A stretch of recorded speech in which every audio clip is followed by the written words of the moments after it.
Rick, let's call the meeting to order. Okay. My computer's decided to lock me out, so I'll have to rely on someone else to walk me through the agenda. We have some printed ones. Hold on. Thank you. But that's what I'm doing, trying to do this work engineer. Sorry about that. That's why we print them. That's the case of that. And since we do have two folks online, after we do, or when we do introductions, we can ask their reasoning for participating virtually. Okay. And then as a group here, approve it, and if they do, then they can then vote on everything else moving forward. Gotcha. That's the only odd thing. So, I say, you know, let's do that first, since that's called the meeting to order, we'll, go over the people who are online and do the requirement. Sure, I'll go. Yeah, sorry I couldn't be there in person today. I was going to be traveling today, but then I had a family member come down ill. I need to stay home, be remote with them. So I hope that's acceptable reason. Works for me. Me as well. Albert Greene upon Mark County. I was gonna come in, but I didn't feel very good about 25 minutes ago, so I just wanted to kind of stay in my office and just kind of be here in case I need to just kind of take a second away. We appreciate both of you social distancing yourself from us on this beautiful day. So thank you. So we officially got four.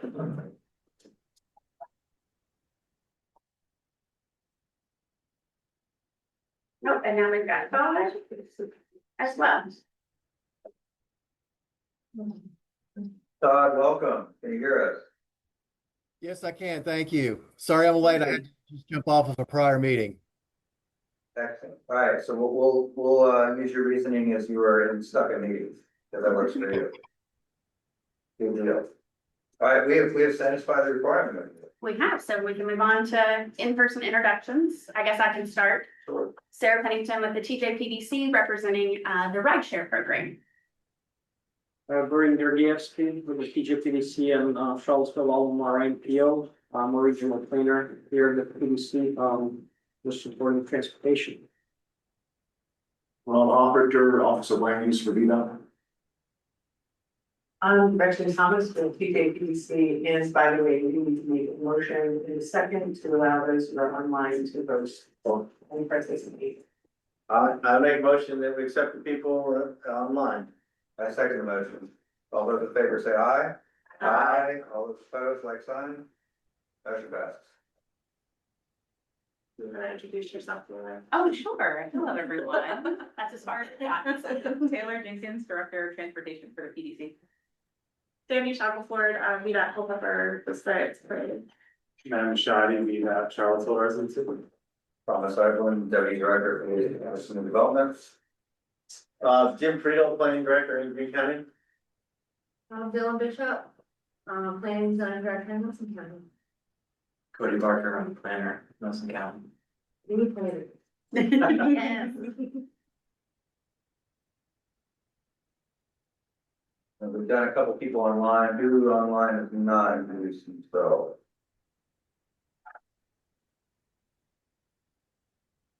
Everybody. Oh, yes. Hi. I'm Dave Blanner, Deputy Director of City Services at TJPDC. Excellent. Thank you. Are you new here? Well, thank you. That's okay. Good to have you. Thank you, everybody, for coming in. Do we have anybody from, do we have any matter from the public? Anybody from the public who would like to speak for 3 minutes? All right, waiting for that day to occur. Moving on, it's got to be like 2 minutes. Has everybody had a chance to review the minutes from February 3rd meeting? Do we have any comment changes we made? Can I get a motion to approve? Move to approve the minutes as written. Can I get a second? Second. All those in favor say aye. Aye. Aye. Opposed? Motion passes. You have minutes. Onward, is there any housekeeping, Sarah, are there any housekeeping items or anything you want to talk about before we come to action? I don't think so, at least. Yeah. Let's get our presentation out here. Oh, yes, we must properly enter into access management. Thanks. Although I will point out, once again, that VDOT's newsletter is called the pipeline. Not the roadway. Not the highway. Okay, Alan. The street. When you retire, you wanna do communications with me, not another version. Well, it's fine, the American Plumbing Association's newsletter is called the Smart Cap.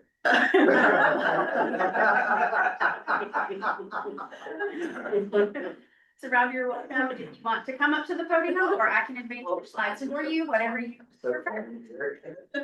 All right, you guys asked for access management, and with the help of Sandy and some other folks, we were able to secure our guest speaker here. So I hope, I know I'm excited about looking at the slides because I feel like I didn't know a lot of that, and so I'm ready to learn. Right, so just as way of background, I've been beat out for almost 39 years.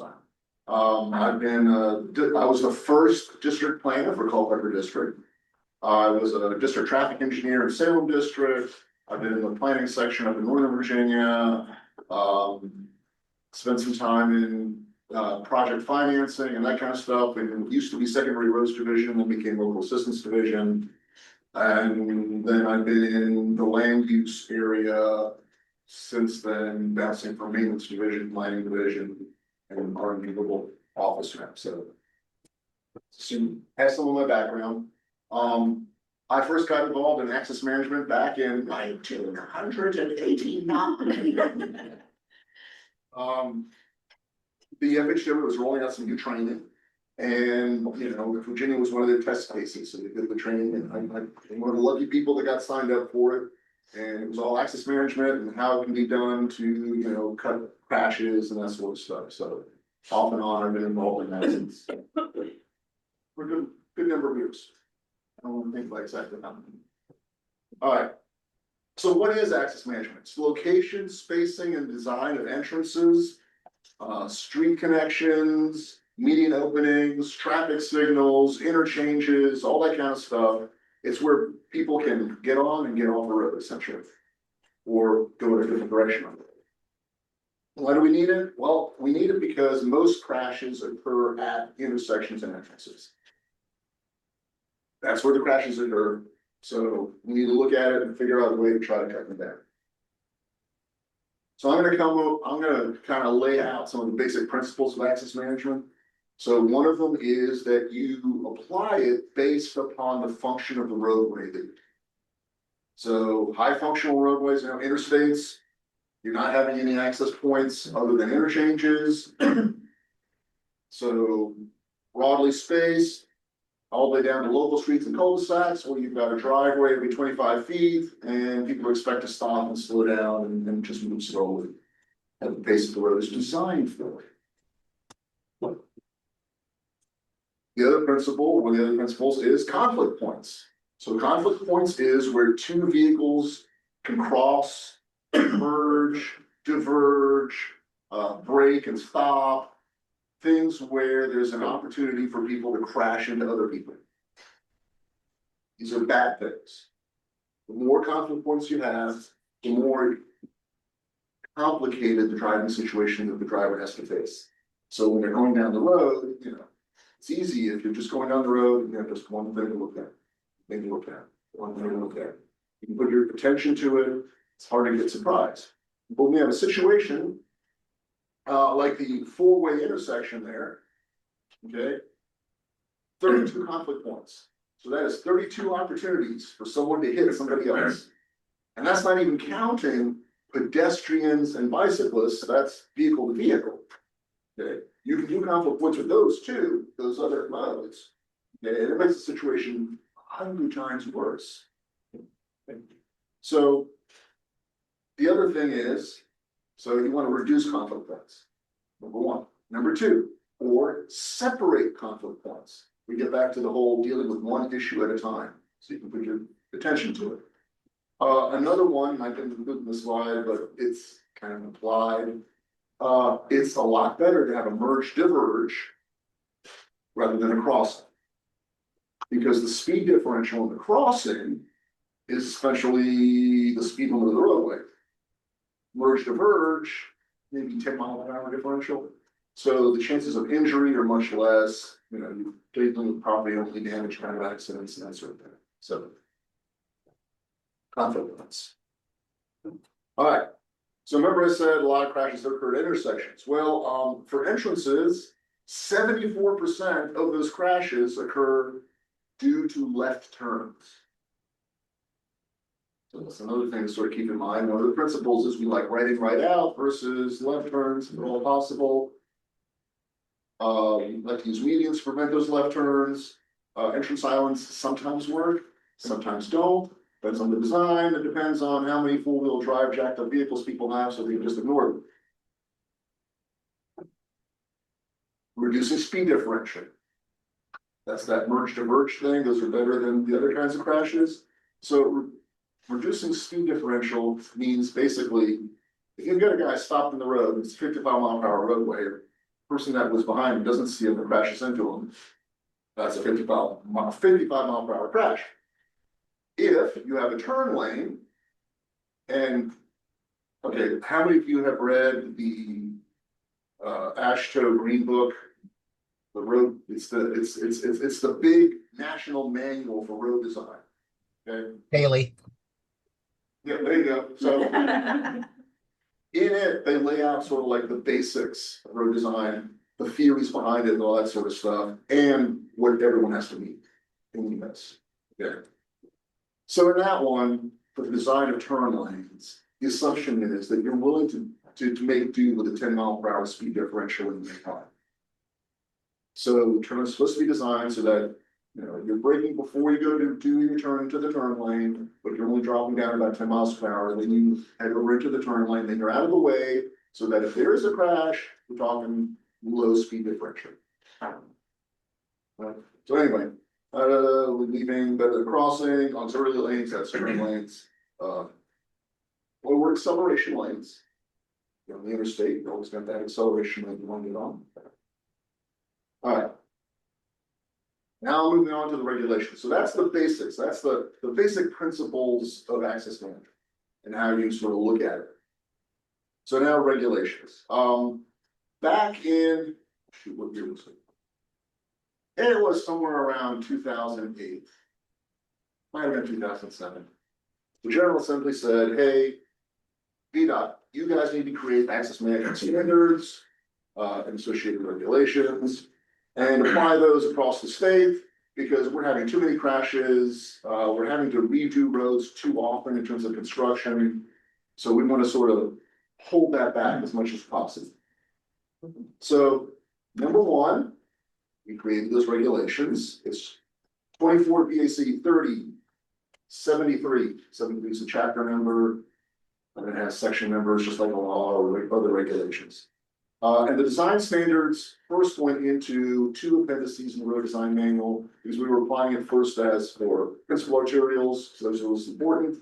And then we're kind of like, and then we were going to apply it to other kinds of streets, and so we'll have 2 things in the road design manual.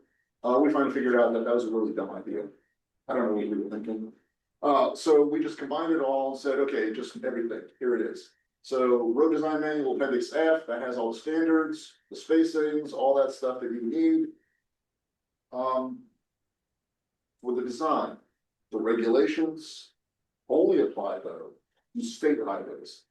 So state maintained highways. So the streets inside Charlottesville, guess what? Regulations don't apply. Okay. Albemarle County, guess what? Well, somebody said They do apply. they do apply, exactly, because VDOT maintains those roads. Arlington and Rankin County, they have their own local road system, so they don't apply to those, but guess what? They apply to the primaries inside those counties, which makes things really interesting, because then it's like, okay, wait a minute, so we've got a road that's connecting to the primary, but the side road's not ours, but then we have a connection to that side road that's too close to the, so, you know, we have to work those things out each time. It's the same thing true about 29 when it passes through Charlottesville. So I'm trying to remember. You know, it has been 37 years. More of a curiosity than. So, I don't remember whether VDOT maintains 29 on the old bypass. We do maintain the new bypass, so new, air quotes, you know, it's still like 50 years old, right? Yeah. I mean, Emmett Street businesses maintain that, but but I think they do maintain some of the structures, so I'm actually not sure, we're not sure either. Yeah, but Yeah. Matt, you should know. On my head. It's a different reason. So I'm thinking, when I go back in my brain, as far back and reach in, I don't think VDOT maintains the old section of the bypass that's sort of like from Pantops over into where 29 hits it. Yeah, and that part is city, but I think the rest of it going the other way is VDOT. Makes sense. Okay.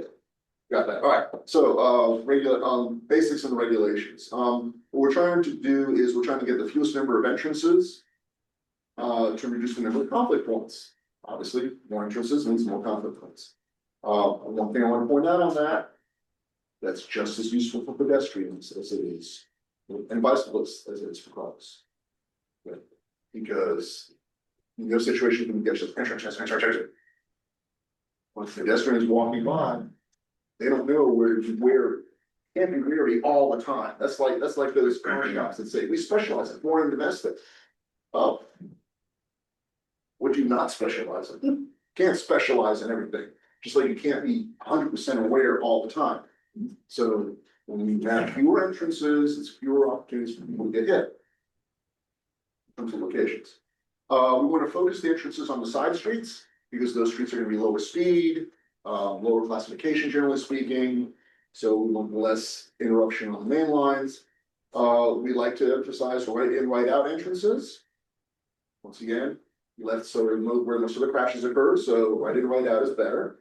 Cross parcel access. If you're not even getting out onto the road, that is better. Demonstrate safety. So as part of the regulation, someone's asking for a permit to do an entrance. They have to demonstrate, or VDOT can ask them to demonstrate, Matt can ask them to demonstrate that their entrance is going to be safe. It's not going to, and it's going to minimize impact on the roadway. And then mitigate impacts on highway operation and safety. I address that a little bit later, so keep that one sort of in the back of the mind as we move on. Alternates, entrance standards established by localities that are stricter than those of VDOT shall govern. So if Albemarle County decides that they want to have, 700-foot spacing on every road, well, then that's what it is, unless you get your exceptions or waivers and that kind of stuff. The other thing is, sometimes localities have a different functional classification than VDOT.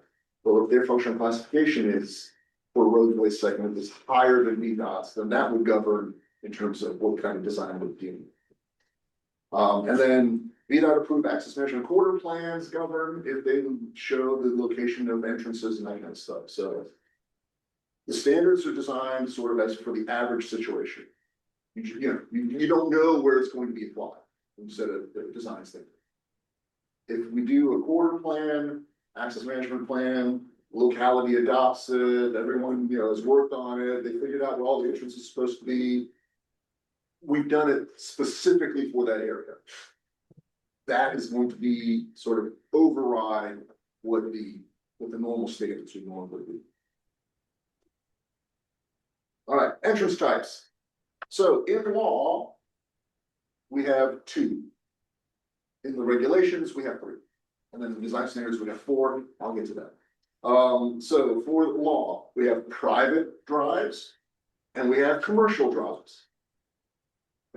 In the regulations, we also added low volume commercial. That was actually required by another law that was passed later, that was after. So private entrances are for up to 2 dwellings. or some sort of utility use, you know, like a cell tower or a pumping station or something like that, something that doesn't get a lot of traffic. But it needs an entrance so people can get stuff in there. They require best possible sight distance and spacing standards don't apply, so it doesn't matter how close it is to another entrance, it's okay.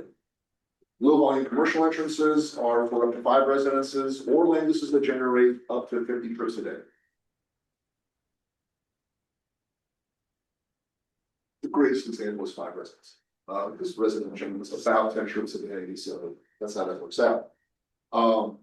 It has the same requirements as a private entrance in terms of the design. It doesn't have any requirements for spacing from other entrances. But private entrances with best possible sight distance. These are, you have to get at least intersection or stopping sight distance. Generally, it's going to be stopping sight distance because that's the lower one usually. But there are certain conditions where intersection could actually be lower than stopping. So we just looking at either, whichever one's lower. Commercial entrances, that's everything else. Yay team. You have to have intersection sight distance, all the design standards apply. And those are the ones where Matt can say, you need to show me how this entrance is going to work. How it's not going to impact traffic on the route, how it's going to be safe. All right, for existing entrances, just because you have an entrance doesn't mean it gets to stay forever necessarily. Okay, if it's found to be unsafe, in other words, we permitted an entrance, it's gone in, and all of a sudden we're just having crashes there. Well, somebody messed up in terms of the design, so we're gonna have to tell you, hey, you're gonna need to do something. Does it generate more traffic? Has something happened with the site that it now generates more traffic? And even though we haven't caught it in development phases or anything like that, it's become a mess. Yes, we can tell you you have to do something different. Is the site redeveloping, rezoning, a special use permit, anything like that? We can have you look at it. Is it subject to a new site plan or subdivision plat? Take a look at it.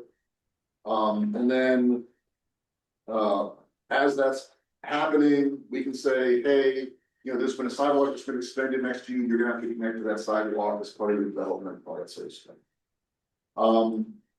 What we cannot require, and this is, people misunderstand this in different ways, so I'm gonna make the statement, then I'm gonna come back and explain. So we cannot require offsite improvements. Okay. But then there's the caveats. Except in cases where that offsite improvement is necessary for building the thing that's needed for your entrance. So in other words, left turn lanes, it's a perfect example. Okay, if your entrance requires a left turn lane, you need to widen the road in a lot of cases. Well, that widening can only be done at a certain rate. Okay. And those turn lanes can, the widening for it before you can get to the turn lane could be 1,200 feet. Okay. Not a lot of properties at 1,200 feet of frontage outside of even where their entrance is and stuff. Okay. So yes, we can make you do the turn lane and the widening associated with that turn lane, but it's only because of that turn. It's not something for, you know, oh, the next intersection, you have to improve that kind of stuff. It's not that kind of thing. All right. Can I ask you a question? Do you want questions at the end? If you're going back and saying a site is generating more traffic than you expected and you want to tell them they need to improve that, like, there's a statute of limitations on that, right? Like how, or can you do that at any time? Anytime. Right. All land use permits that are issued, Yeah. so that VDOT can cancel it. At any point without, At any, well, it's not without, we're not being arbitrary and capricious. sure. It's causing a problem. But if you have like a business that explode, Yes. hypothetically, no location specific in mind, but like that just over time generates more volume than you think, you can have them go back and say, We can go back and say, hey, you're gonna need to redo your entrance. okay, It's causing problems, whatever. can you require like turn lane improvements at that You point. could, you could. But now here's the thing, okay, this is Still the, industrial. this is the theory, this is the theory, Yeah. okay? The practice is that person then calls up, Sure. delegate, whoever, and says, hey, do you know what VDOT's making me do, blah, blah, blah, blah, and that delegate calls up your district administrator, district engineer, sorry, Sean, calls up Sean, and Sean is like, show me those plans. Mhm. No, we're not doing this. Or he'll say, well, yeah, it's not sure if I'll have a problem, we can do something. So it's, there's sort of built-in checks and balances. Sure. But yes, we can come back, yes. Follow up on a hypothetical.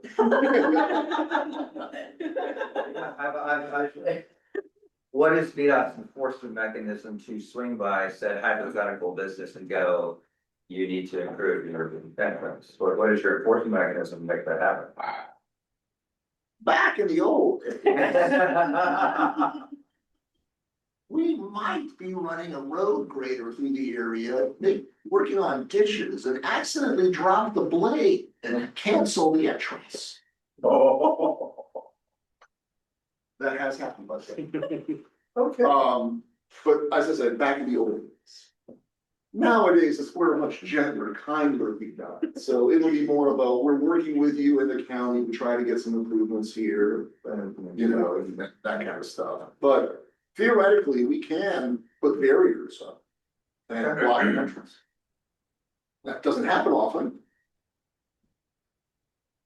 I think I can remember it happening twice. But Gotcha. it's something we could do. Thank you for answering my question. Maybe another follow-up on the same topic.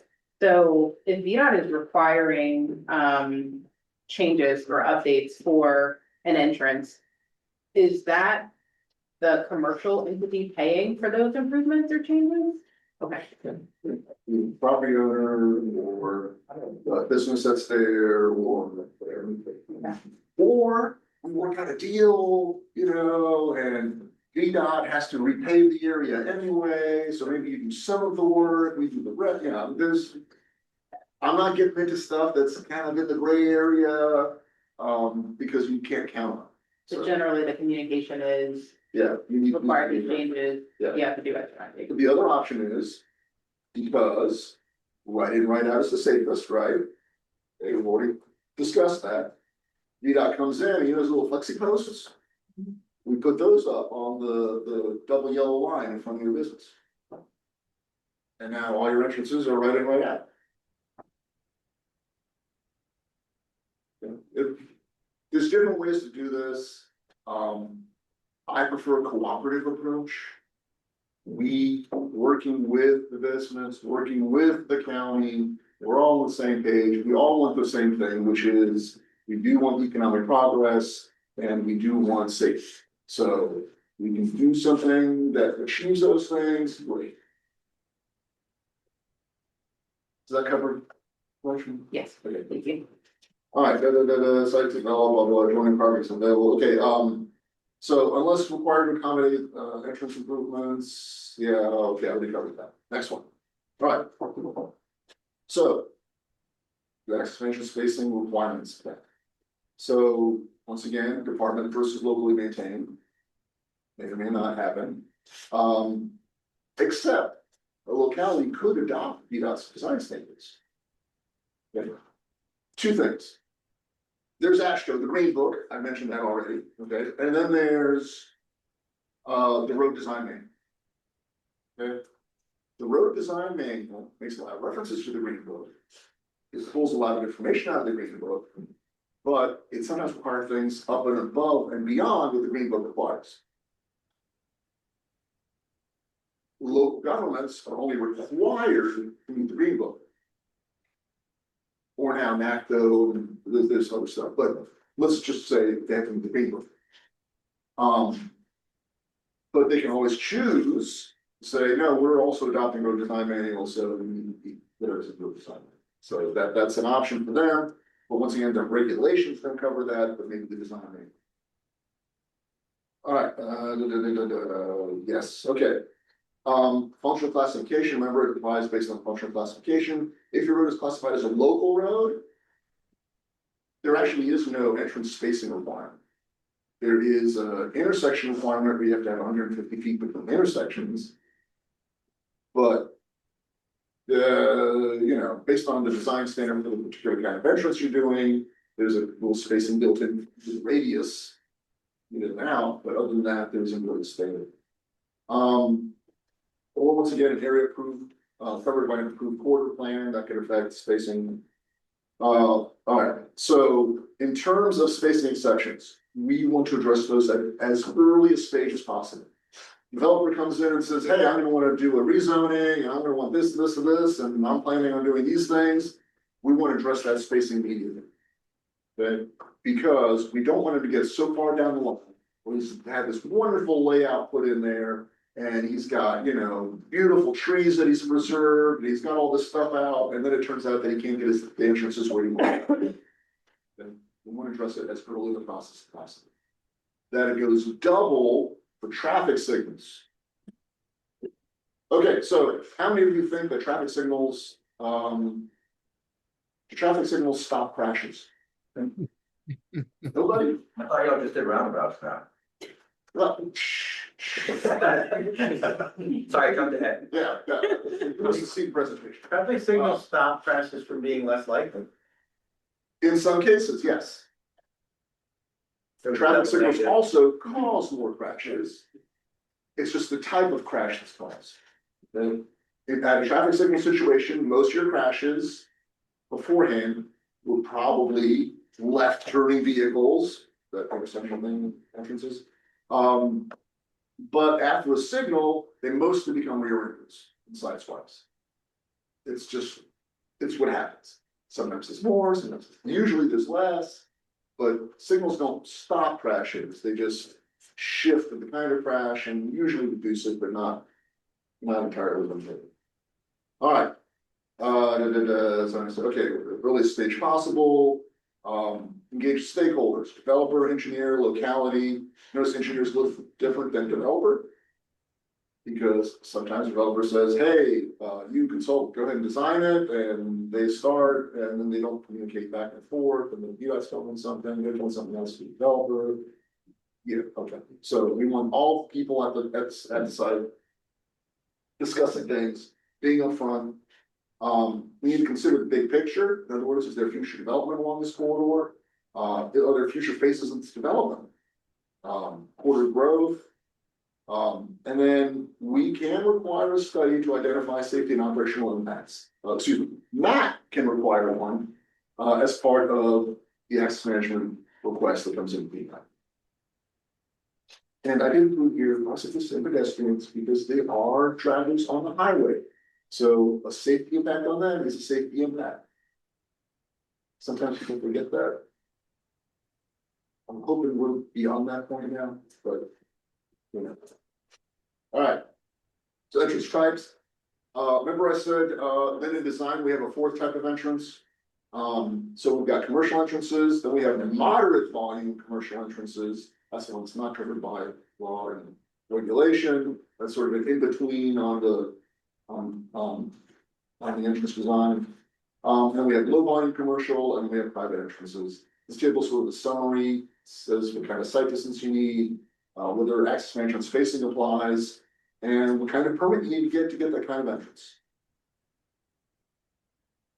All right, and here are the dreaded spacing standards. Everyone loves these, don't they? So regarding these standards, let's go ahead and include this. So the spacing between signalized intersections is based on some fraction of a mile. Spacing for unsignalized intersections and like freeway intersections with signal and all that kind of stuff. Once again, that's also fractions of a mile. Spacing for full access entrances. And full access entrance means a T, essentially, because you've got a driveway that comes out and goes either way.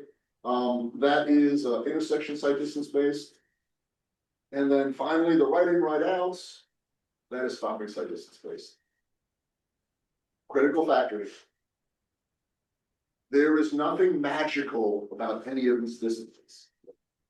Okay, we just have to have some basis for them, that's what we used. That said, we have had, through our research council, several studies on our spacing standards over the years. So we developed this, we were working with the research council when we developed it. Then a few years later, we said, hey, can you guys look at it, see what kind of crashes we're getting? Are we getting like too many people asking for exceptions? All that kind of stuff. They did a study, showed that we could do some adjustments. We did some adjustments to them. Then a few years after that, we did another study, hey, are we doing okay? They did that. Then we did another study because we had somebody at the research, not at the research council, but one of the TPRAC members who initially did not believe that spacing was an issue for entrances. He said, well, all these studies, they didn't take into account the volumes and blah, blah, blah. Okay. So we said, okay, great. Well, let's do a study. Let's show it. Right. So it was the Rob study. And we had a team out of Old Dominion, I think, doing the study on stuff. And they looked at the standards, they compared to intersections, in their area and the crash rates and all that sort of stuff. And guess what? They found, yes, spacing been affected. Surprise, surprise.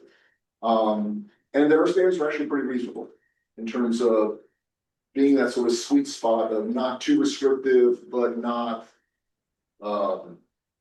so close that it increased the chances of crashes and stuff. So we were pretty good. So I feel good about the standards in terms of a rough overall number. But once again, we do have a process for different sections. Is there about 20%, 10 to 20% of entrances meet them? But that sounds like a decent number. We're not talking about everybody needs one, but some. Can I point out one thing on here mostly for the TJPDC folks, but some of the rest of you, I'll also mention the highway classification system, like the standards Yes. based on the highway classification system. Yeah. So that's one reason why that becomes an important discussion when we're discussing updates to the highway classification system, is this is one of the way that, one of the impacts it has is changing some of the standards that you have to design the road to. Okay. And sort of just to point out, the spacing for traffic signals. Okay. A lot of that work was done based upon numbers out of is it ITE or NCHRP. Well, anyway, there was a study done many years ago. It was led by Gary Sopolo, who used to do access management for Florida DOT. And it was an evaluation of, okay, what kind of speeds can you expect, progression speeds can you expect when signals are spaced different than symbolic. So that's why the standard is, based upon also on speed, because we're trying to get to that, then we have to have a spacing that sort of accommodates that. Of course, since then, I left that page, but I'm still going to keep talking about it. Since then, other people have done studies. They said, no, that table's not right, and it's actually you want certain spacings for different kinds of speeds, and you have to do a bunch of modeling and all that kind of stuff. Which is why Matt can ask for stuff to show that things work when people want to put something. All right. All right, other kinds of spacing requirements. So that first table, that was access spacing. All right, but there's other kinds of spacing. There's the functional area of intersection. The regulations say you can't have access within the functional area of the intersection. Well, what does that mean? Well, that is the part of the intersection where, as you're approaching it, you realize there's an intersection there, you put your foot on the brake, or you're prepared to maneuver in some ways, and then you stack up if there's a traffic light, and the length of that queuing and all that kind of stuff. So that impacts the functional area of intersection. Yes, we're not supposed to have them, but we give exceptions, so there's a way to stay within it. From the layman's side, if you're within the turn lane area for that intersection and the taper for that, and maybe 100 feet past that, that's probably what you're talking about. It varies, depends on the speed limit, bunch of other stuff, that kind of. Now, downstream impact. Downstream area does have a functional area of intersection that there's a distance. The problem is we don't have really good guidance on it. So we actually have a study going on at the Research Council to come up with what would be a good measure for that and how that be calculated. All right, so.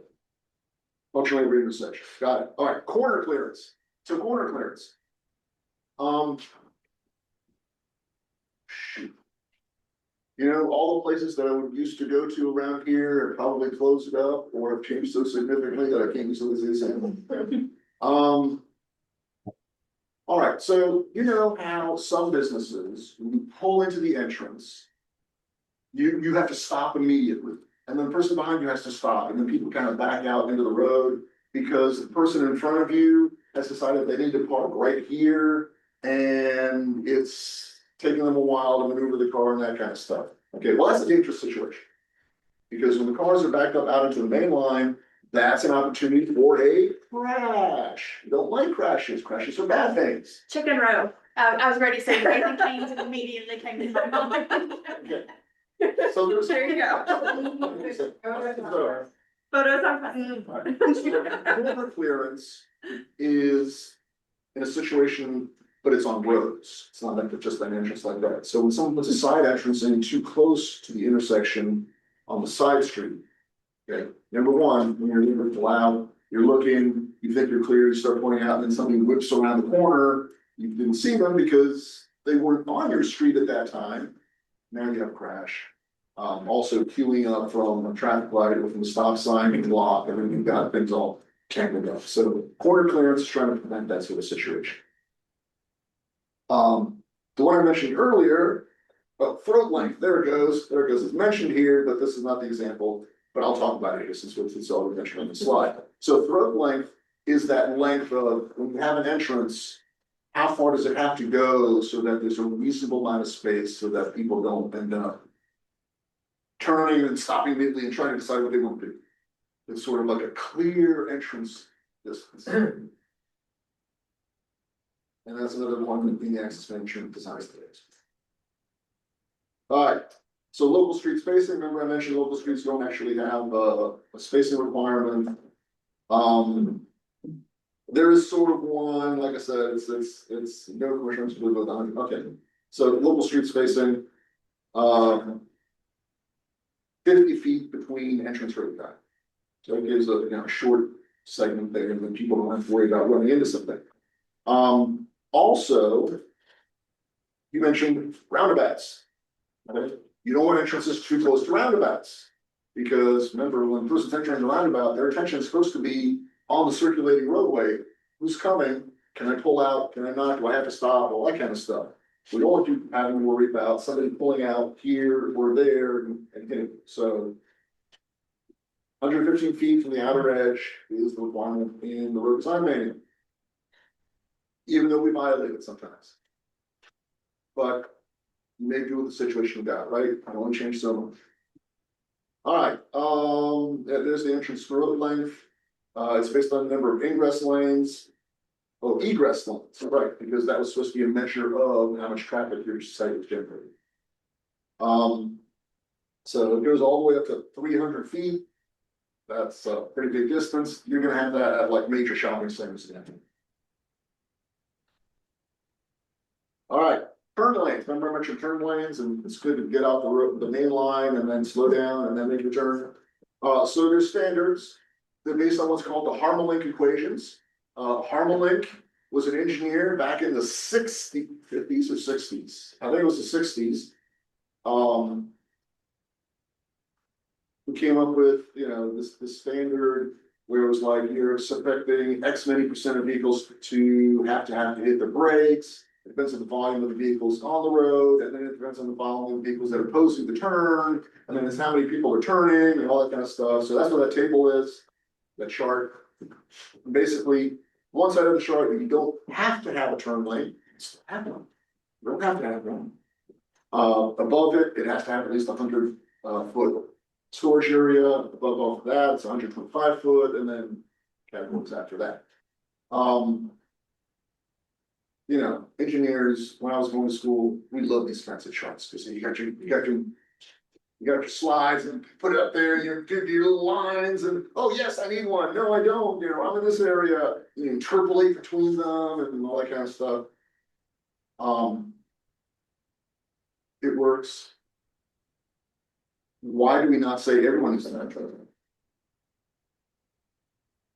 I mean, theoretically, that would be safer. If every entrance had a turn lane, that means people are going pretty close to the same speed on the road. Speed differential is what's going to cause a crash, or manage the severity of the crash. So why don't we require turn lanes everywhere? Right away. Well, so right away cost is if VDOT's building it, but if the guy who has that business there has to build it, then right away cost is not an issue for us. Oh, come on, I gave you slight clues, I mean, it still requires a lot of thinking, but little clues. All right, so remember, we're in support of economic development, economic progress, as well as traffic safety. Okay, Finding the balance. there you go, you find the balance. If someone's running a daycare. Oh god, this is bad example. I don't know if this is gonna go. If someone's running A artisanal glass store. an artisanal glass, perhaps, a hairdresser. Okay. Maybe gets, I don't know, 20 cars a day. Making that person spend the $50,000 to $100,000 to build a turn lane doesn't make sense. It's gonna kill that business, they're not gonna have the money to do it. They're gonna go deeper in debt trying to create their business, if they decide to move ahead, it just doesn't make sense. So, you know, balancing the economy of it. There's one other reason. When you put turn lanes in, what happens to the roadway? It gets wider. What happens when pedestrians want to cross that road? More challenging. It's more challenging, it takes longer, and if we've signalized it, now it takes us minimum green time per direction now has to be able to take care of the pedestrian crossing the road. So, normal calculated speed per pedestrian is about 3 feet per second. So that is 12 feet, so 4 more seconds for just one side of the road. If it's on both sides, you know, so that's 4 more seconds of green time would be required to be had in that direction. Well, what if the vehicle traffic's not that high? Well, now we're holding people up for other stuff. The point is, it's a balance. So we have these equations set out so that we kind of get in the right area. Now, there are some roads where it might still be better to do that. Okay, but it depends on the situation, depends on the speeds, depends on volumes of traffic, just have to look at it. All right, site distance exceptions. All right, so, you know, we allow exceptions to the spacing standards. Now we're gonna take that word exceptions and throw it away. I say this because in VDOT speak, an exception is a variation from the Ashler Green Book.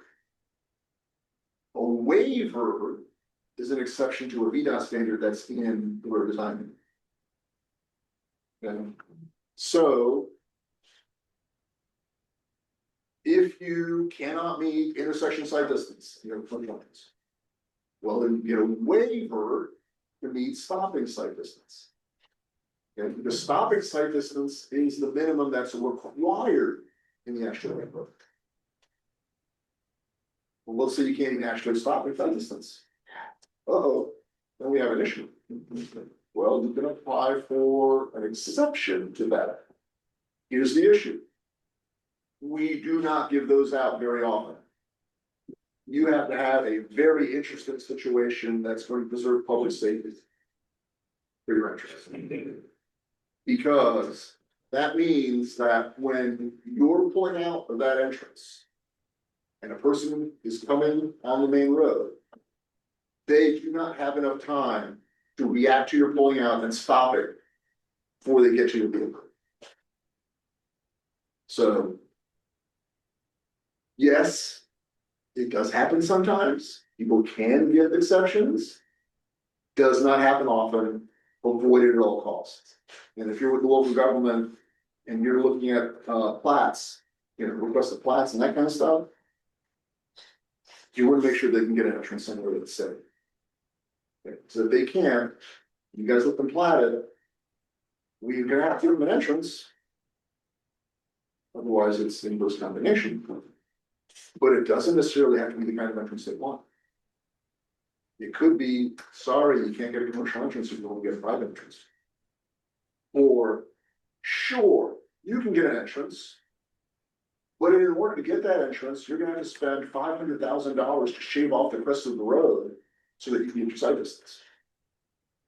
So it's really important on the local side. You guys are going through plats, preliminary plats, all that stuff.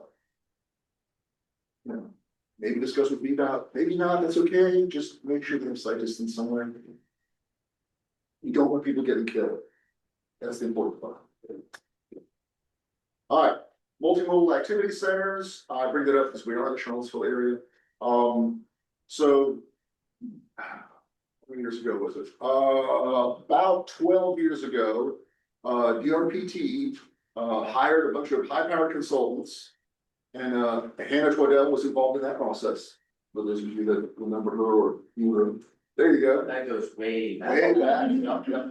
She was here when I was the district planner, so, yeah. All right, so they developed a process for sort of an urban development. In other words, height spacing of intersections, relatively, I'll call it right-sized roadway segments, that kind of stuff, okay? But it's a process. It is not just, oh, here's the standards, go use them. Okay, it is, you go through a planning process where you're like, okay, locality, what is your emphasis for this area? Is it public parking? Is it park space? Is it green space? Is it bicycles? Is it pedestrians? Is it public transportation? Buses? What's the emphasis for this segment? And yes, it can have multiple emphasis, but having that, you're also looking at what's the density of activity centers. You're looking at all that kind of stuff to determine sort of which designs you should be using for that specific location. Only one locality has taken us up on that. We've incorporated it into our road design manuals, Appendix B2. Fairfax County is doing it. They're not doing it for the whole county. They're doing it for different activity centers around town. And some folks at the secretary's office are like, why are so few people doing it? Well, because it's an involved process. You've got to have a very robust, comprehensive plan. You have to sort of know where people are going to be moving to. Your zoning's got to be pretty solid. It's not a case where your board always approves the rezoning, even if it doesn't match, the plans and all that kind of stuff. So it's, it's a process. All right. Now we're moving on to innovative intersections. You guys have been waiting for this, right? The innovative intersection part. Especially if you're dealing with smart scale, innovative intersections are a good thing. Usually. All right. So VDOT's policy, if you're doing with arterial preservation network, you shall consider an innovative intersection as part of the design before you consider anything else. When you were reconstructing signal, you should consider, and it's evaluated as part of the signal justification report. So those are important things, especially as they deal with the land development process, but also as they deal with smart scope. All right, so quadrant roadways. Quadrant roadways means that the main intersection of the two main streets doesn't have any left turns. It only has throughs and rights, and then you've got a leave off to the side where all the left turns happen from. Okay. There are some urban urban areas where this sort of happens naturally. It's not necessarily, oh, we were designing as a quadrant roadway, it just kind of happens. But it does have to be sort of intentional in terms of that main intersection. VDOT funded one and had it built. It's in Front Royal. Anyone who, ends up that way during apple season and that kind of stuff. Nice little drive through. You couldn't tell anything's weird. It's like an intersection. From an access management standpoint, it reduces 32 conflict points to 30, but it also separates them out. So once again, it's that driver overload feature, it's like only have a few here, only a few there, you're through, you're good, everything moves. Everyone's favorite, restricted crossing U-turn. Who's used these? Who's used one of these? There. If you're traveling to North Carolina, there's a lot of them. They work. They cut down crashes significantly. Study out of Texas, we're talking in some cases 40 to 50% reductions. Okay, it works. Yes, it's a little bit of pain. If you're trying to do a left turn in some cases, you gotta go out, around, U-turn. It's just some people really hate U-turns. But U-turns overall tend to be a little bit safer than a left. Don't know why. It's a weird thing. I think it's because you don't have all these other competing movements. It's basically you and the guy coming in that direction. It's not, you don't have the other side action. All right. So from a access management standpoint, we're down to 18 conflict points. And again, spreading them out. So it completely falls in with the theories that support access management. Median U-turn. I don't remember seeing one anywhere. There. That's not saying it doesn't exist. I haven't been everywhere, but I don't remember seeing one. But it's another option. And guess what? You're down to 16 conflict points. And they're spread out. It's spread out more than any of the other ones. So it functions, it's safer, and it works. And now to the king. All hail the king. Roundabouts. So roundabouts, you were down to 8 conflict points. And even better, every single one of them is a merge diverge. So you might have more crashes, just like a traffic signal. It's possible you will have more crashes. But they're all going to be merge diverge. It's going to be fender benders.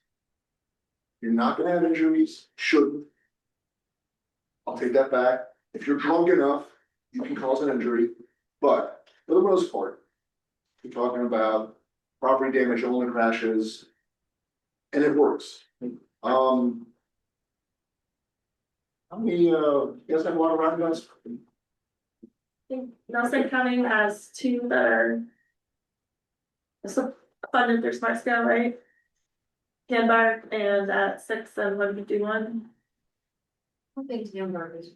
Louisa have 2. Canberra wasn't funded? I don't think so. Oh, I thought it was. Yeah. I was funded in the last job. Louisa's applied for a bunch, Albemarle has a bunch. Yeah.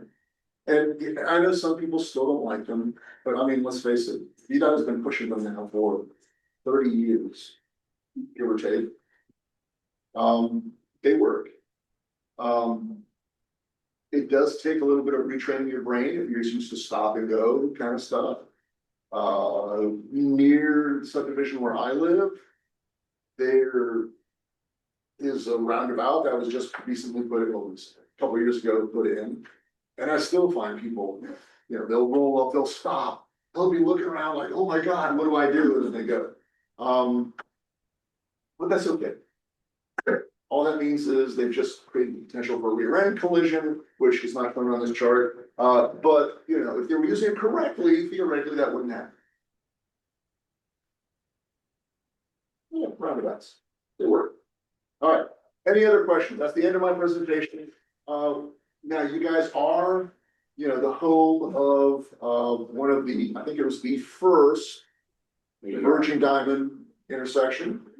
As I and my wife like to put it, and it's there's a bit of prison. It's working. We can have an offline Okay, conversation. all right. At least the stats that I've seen show it's not causing problems. People like to run lights. Oh, okay, yeah. That's the big, personally, when I'm using it, I think you always have to watch out that people don't wanna wait, they want the light. I think that, it's shorter than other DDIs that I've seen, and I think if there was more room, there could be more queuing space, because sometimes it does back up. You cannot get onto the ramp, because the bridge is so short. So, it's personal experience. No, And then, it's development, I think we have some large planned developments that have not been built in that area, and we're gonna find out what kind of stress to be placed on that when already we're having some very rare, or some queuing that prevents the DDI from functioning, but, it does happen. it does happen, but overall, yeah, I believe it works, but I think that there is, there's room for investigation on how it can be improved. Now, an interchange with a lot more traffic is the one up in Fredericksburg area, Stafford Courthouse. That one carries a lot more traffic. It works, and we haven't had any significant issues. Of course, it's relatively new. It's probably much larger. Yeah, it is larger. It's also gonna be interesting if the Buc-ee's ever goes in there, if that's gonna be filled. That's a different issue. You turn it north off 64 on the 15, it makes a hard right. And if you don't know it, if you're not expecting it, you don't know that there's a stop. I do sit there sometimes, because it's a very large, high embankment on the right-hand side, there's a water tower, and like you're saying, if you're coming off the interstate and you're not used to, I mean, you should be prepared to stop, but if you come around and there's only one car sitting at that light, I have thought about, what if someone just comes around here and rear ends thing? Yeah, Yeah. because a lot of, it's usually emergency, so people are slowing down, but not necessarily expecting it. My suggestion would be is that I think at these interchanges that are relatively new to the DDI, that there is a sign, exit here is on Crossroad, entering DDI, and then education or what a DDI is, right? But like, if at least something go, hey, you're from West Virginia, you're heading to West Virginia, you never, maybe, I don't know if the DDI is not, but just an example, if you're from out of state, at least notifying somebody that you're approaching an intersection you may not have seen before, that may not be in your state. I think that would. So you suggesting another road sign with a 50 comment on it? Yeah. Prohibited theory, so theory can say, like when you're, Alternative intersection, approaching alternative Yeah. intersection, there we go. So, question, the difference between community standards or locality standards and VDOT standards. So, obviously the locality can't waive VDOT standards, but they can be more rigid than VDOT standards. Where does that merge or meet when, you're required by law to make sure everybody has access to the property? What if that doesn't balance out with whatever the county ordinance has added as a standard? How does that get? So that kind of depends on that situation you're talking about. Is it the VDOT project that's creating the situation and the county standards are similarly connected, that kind of stuff? Is it a developer who's building something that the county's approved? Different situation, all right? Or is it something else entirely that hasn't percolated into my head at this point? I think most of what we're gonna deal with are gonna be we're reviewing a plan for a private development and they have to have some type of entrance standard. Or even situations, where something might be a single subdivision, like a family subdivision. versus a multiple family subdivision on a secondary street? And, you know, how do you change the regulations for those? If you're talking about implementing this in like an ordinance or something enforceable, you'd have to kind of work through that. So I work in Campbell County, they have a transportation overlay district. And so one of the things that they require, that they have like, like a few ways that you could get like past that. One of them is if you can get a right to a shared access from an adjoining property. And so you would have that, the developer or the person who wants to develop the site would have to negotiate with their neighbor and say, hey, I need to share your entrance. And they would have to get that worked out before we would have approved the developer would have worked there. I just remembered something, sorry. Yeah. So actually, Albemarle County is a perfect example of something along those lines, is in that on the north side of 29, before you get to the river, they required each developer as a property developed to build frontage road. And it would abut the adjacent properties. So when those adjacent properties develop, they don't necessarily get access to 29, but they get access to that frontage road, then they extend that frontage road to the next one and so on, right? It's not necessarily the best solution for Route 29. Okay? Certain other roads, I think would be the perfect solution. But it was a way to sort of control the amount of connections and to sort of keep it working.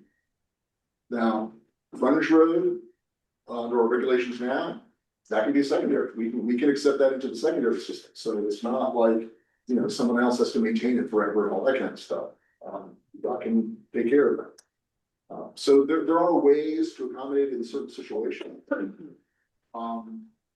think it's gonna be so site specific that it's difficult to say this often. I have a question about slip lanes and innovative intersections and kind of the pun not intended, the intersection between safety and I guess operations or throughput. Is there like I know that some roundabouts we do have slip lanes and some don't. I cross a slip lane every day to get to work. Like I walk across it downtown Charlottesville. And I'm just wondering kind of where the line is between the trade-off between safety and operations for specifically pedestrians, but also vehicles merging. So a couple of things about slip lanes. So there's slip lanes and then there's separate right turn lanes that are separated by an island. So in our definition, a slip lane is one where you get into this turn lane or in this island, and then as you make the turn, you're in a new lane, so you don't have to yield to anyone or anything like that. So for us, that's what a slip lane is. When people just say it offhand, it could mean the other as well, where you've got the island that separates you, you turn, you know, and you don't have to listen to the signal, you just go under yield control and you just go. So I have a different presentation that shows some designs where you can do that and have the pedestrian in the sight line for the vehicle, for the driver, so that, you know, when they're coming down there, they see the pedestrian as they're sort of starting to shift their attention, you know, to their own merge and that sort of stuff. But yeah, that is a factor, and there have been instances where VDOT has taken those out because the amount of pedestrian use has increased, so that the risk for striking on a pedestrian is now exceeding any operational benefit or any benefit of avoiding a rear ender from a vehicle.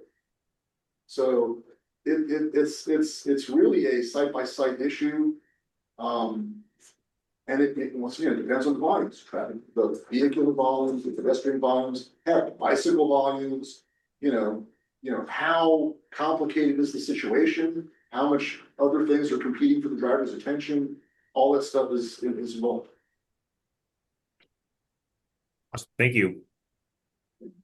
Todd, do you have a question?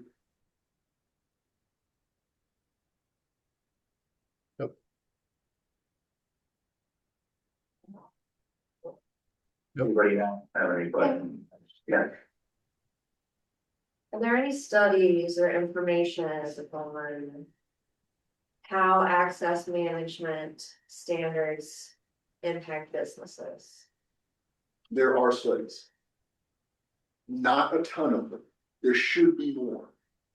But there are some studies out there. Isn't PTRC working on one now?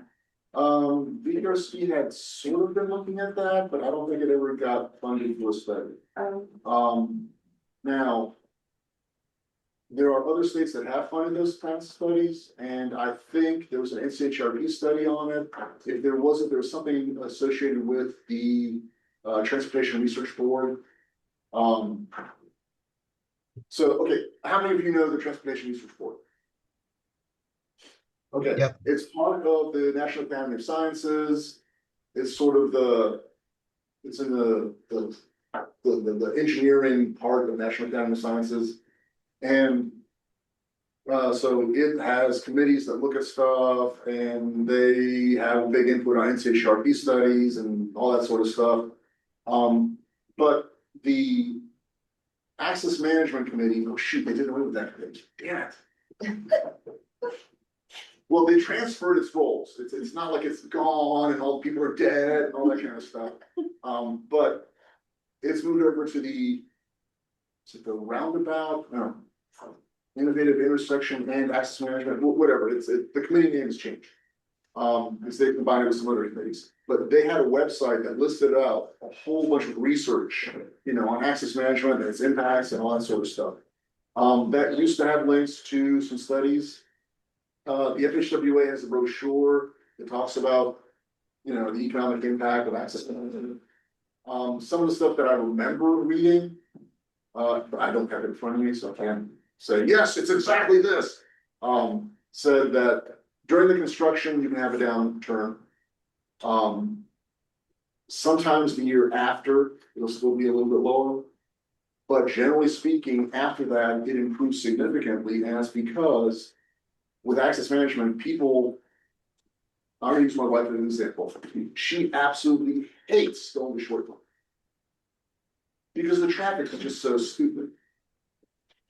Okay, so if you can do something about that, with access management, then people are more likely to go there, and if you have a business there, then we get more people going by, and then you can get somebody to go in and, visit your business. So it depends on the business. Does it depend upon pass-by traffic, or is it a destination? All that kind of stuff. If it's a destination, it's not gonna have a whole lot of impact at all. Theoretically, and based on the studies that I've seen. It would still have, let's say, it's a jewelry, I'm use a jewelry store. Let's use gas station. A gas station. So a gas station is very high pass-by traffic. So that means convenience is number one. Because you're passing by it, that's why you pull in and get your gas. Unless it's BJ's, which is still at least the price is really low, and it's a destination.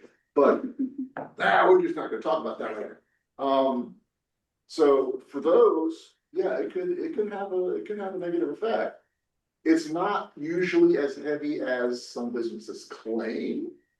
Because they'll say, oh, it's going to destroy my business, it could be a 20%, a 30% downturn. That's significant.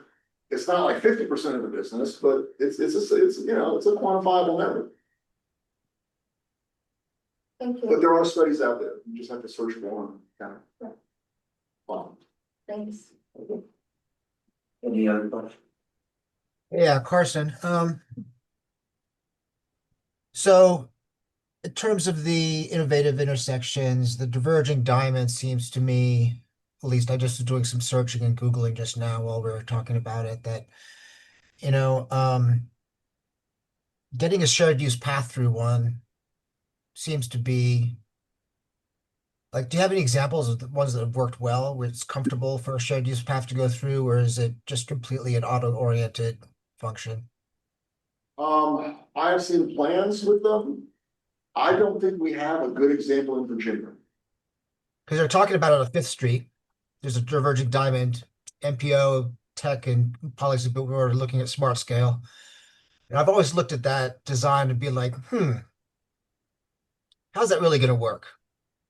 So Yeah. it's just a question. Yeah. I think any interchange is going to be somewhat problematic for facilities like that. Divergent diamond is not an exception to that. It's just it adds another layer of weirdness to it. Because people are going. Yeah, I had a that friend, direction. a friend who lives in Redlands on the other side of the Fifth Street Bridge, and he's like, "Oh, Jason, please don't make me drive against traffic." Yeah, so I mean, that's, that could be an issue. So, I grew up mostly ish in Northern Virginia. Okay, they've got a bunch of trails and, sidewalks and stuff. When the Fairfield County Parkway was built, there was what I'll call a substandard multi-use trail put in with it. There were a lot of interchanges along the way. And every one of those interchanges, whether it's a cloverleaf, what's cloverleaf on that one because of the age. But they're all kind of problematic because, Yeah. if you're staying close to the road, that's better because you're in sort of the sight line for the traffic that's trying to get onto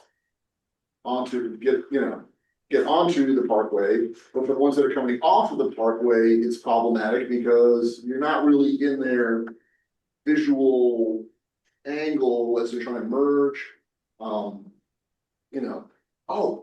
there was a trumpet, not a trumpet, it's what was it called? Kind of like an offset dive. But it doesn't matter. Every one of them has issues with them. And I just don't know how, we've adjusted some so that the crossing is in the lower speed portion of the loop ramp. So at least the vehicles are going slower, the driver's focusing forward, so he's gonna see the pedestrian in the west foot more likely. Things like that.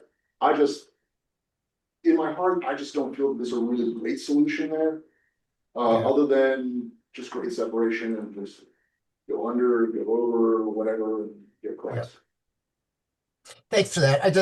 I've sort of my gut tells me the same thing. There's not really an elegant solution for merging those two. There's sort of two different functionalities.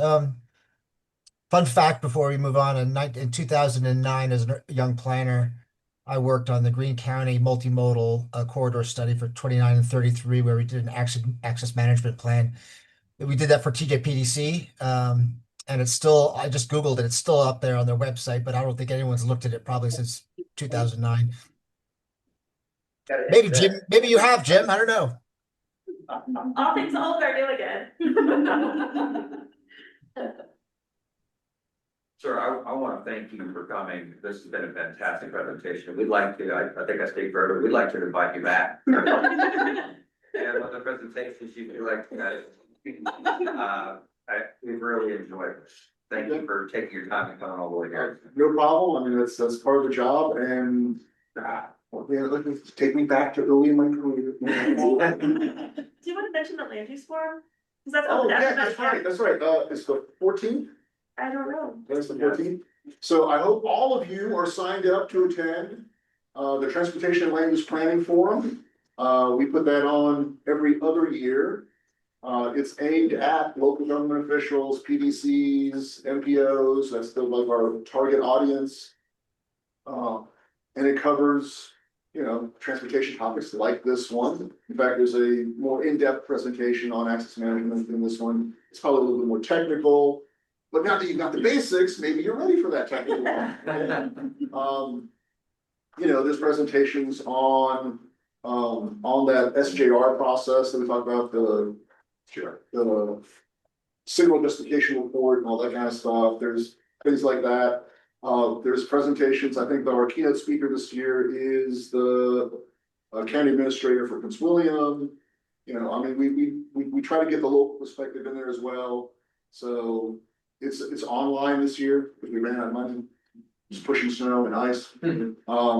So my funding comes out of maintenance budget. So snow year, it's like all my plans go. But seriously, if you have the chance, try to attend. It's online, so if you don't have to travel, I mean.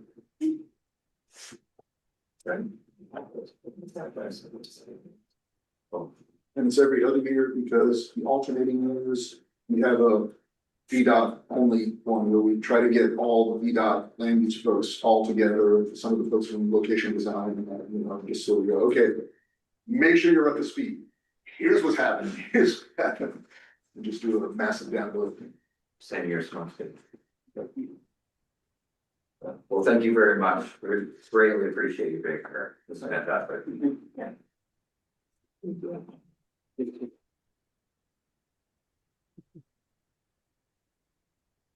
Mr. Blunt.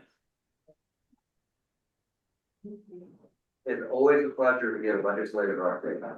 Commissioner Saul, I was hoping Rob was gonna stick around to see if I could share some back in the day stories. Well, it sounds like he might be back, so. Yeah, it sounds like it.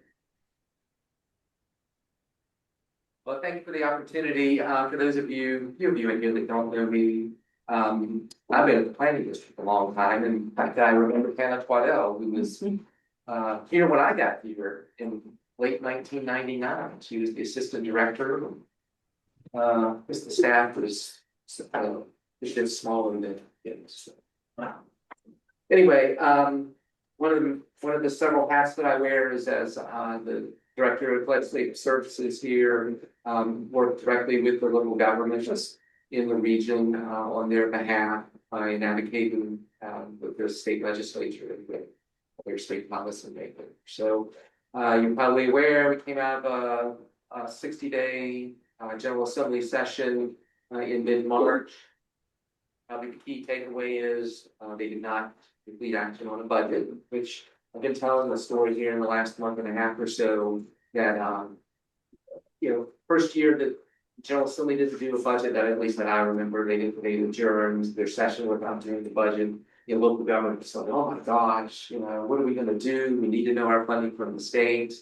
Now, if this happens so much, they don't even blink an eye. At least I don't hear the eyes blinking or anything being said. So I think it's unfortunate that they can't get the work done in the amount of time that they've allotted. But here we are, and it doesn't look like it's going to be probably June before there's a budget resolution. There's a big hang up over the Senate included in its budget revenue that could be used by virtue of eliminating the sales tax on data center equipment.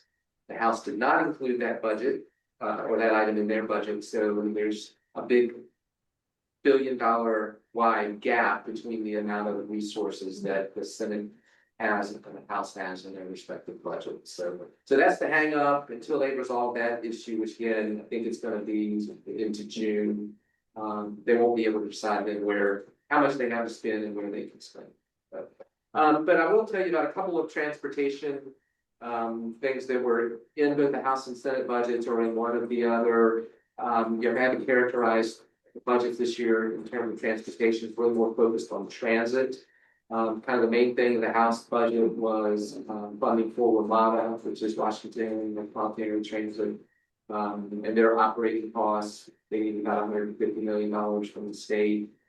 The Senate, because of having some additional revenues by virtue of the sales tax exemption going away in their budget, they put close to $300 million into the Commonwealth Transportation Fund, but biggest part of that, including funding for WMATA to the tune of about $190 million, was also focused on transit. So, my guess is, depending on where they land, assuming they land somewhere before June 30th, is over, is that they'll fund WMATA, and that might be about it.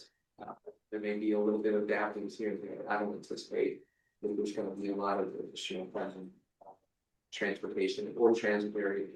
Could be wrong, but we will see sometime in the next couple of months.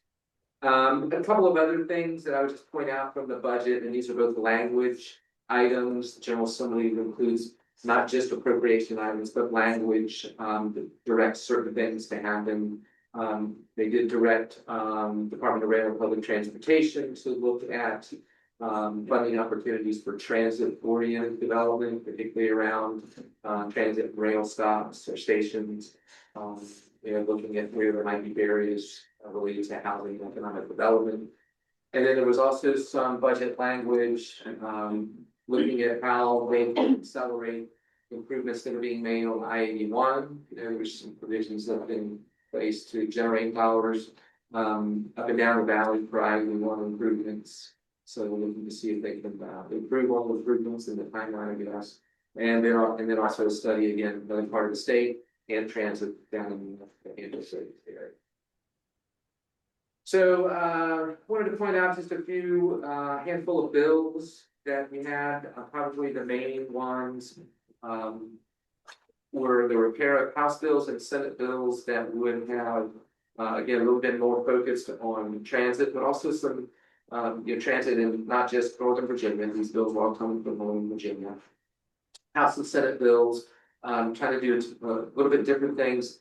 One of them would, or two, one of them that was a pair, they would have reduced the state sales tax and then expanded the sales tax to digital services, which is something the state's been talking about for the last several years, and that would have generated some additional money for the transit, but also for some transportation needs and in other parts of the state. They would have directed that the existing, I guess there's a highway user fee for alternative vehicles, electric vehicles, that would be something that would be statewide, this regional highway use fees to generate additional dollars.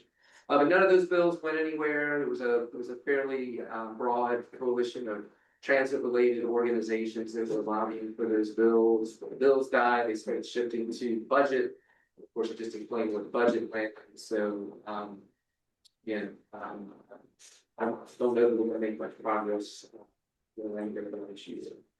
Another kind of transit-related thing, House Bill 200, for those of you who's maybe familiar with DRPT's trip program.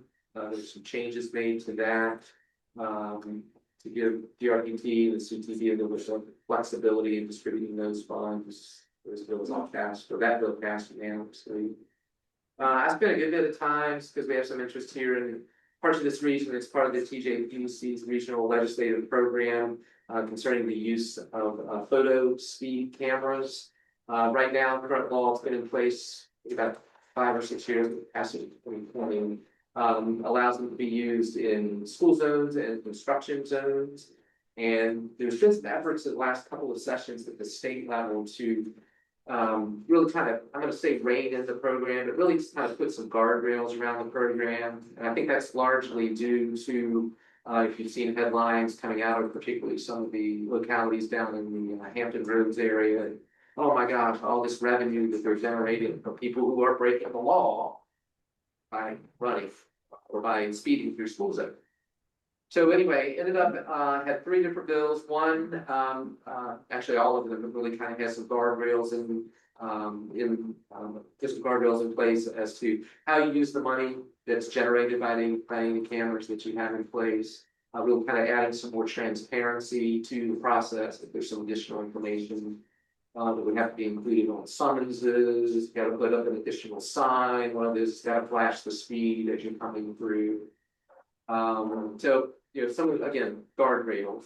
There was a slight expansion to the authority, but only in Planning District 8, which is Northern Virginia, to allow them to do them in, what was the term they used?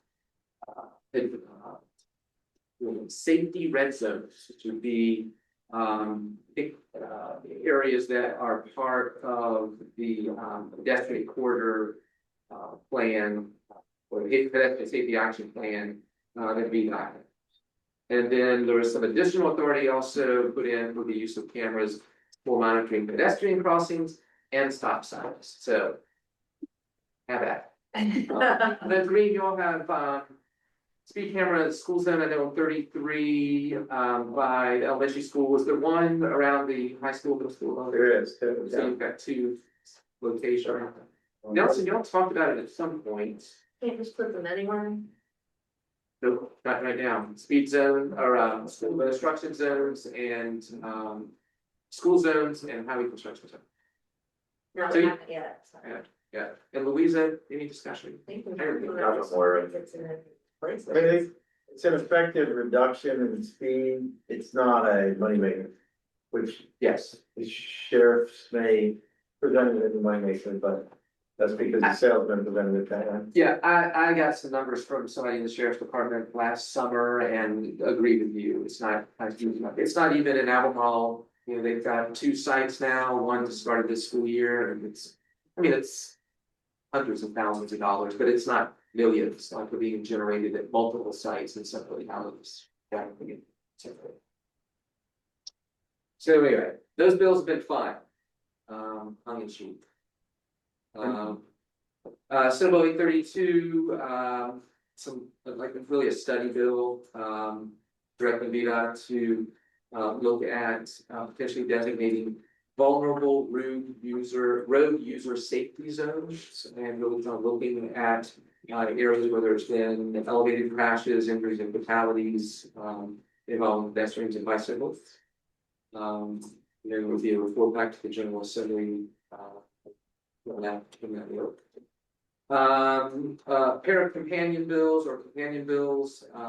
that will allow VDOT to enter into an agreement with US DOT to take over the environmental review of transportation projects for a period of 5 years. VDOT's been doing a lot of that work now.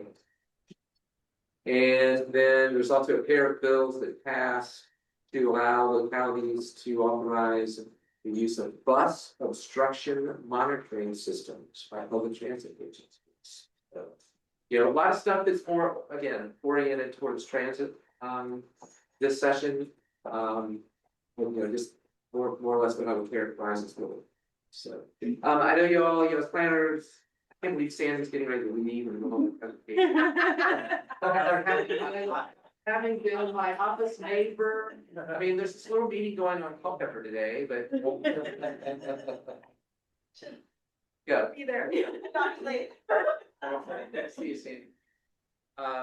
Just kind of on the land use side, there were a lot of bills this year.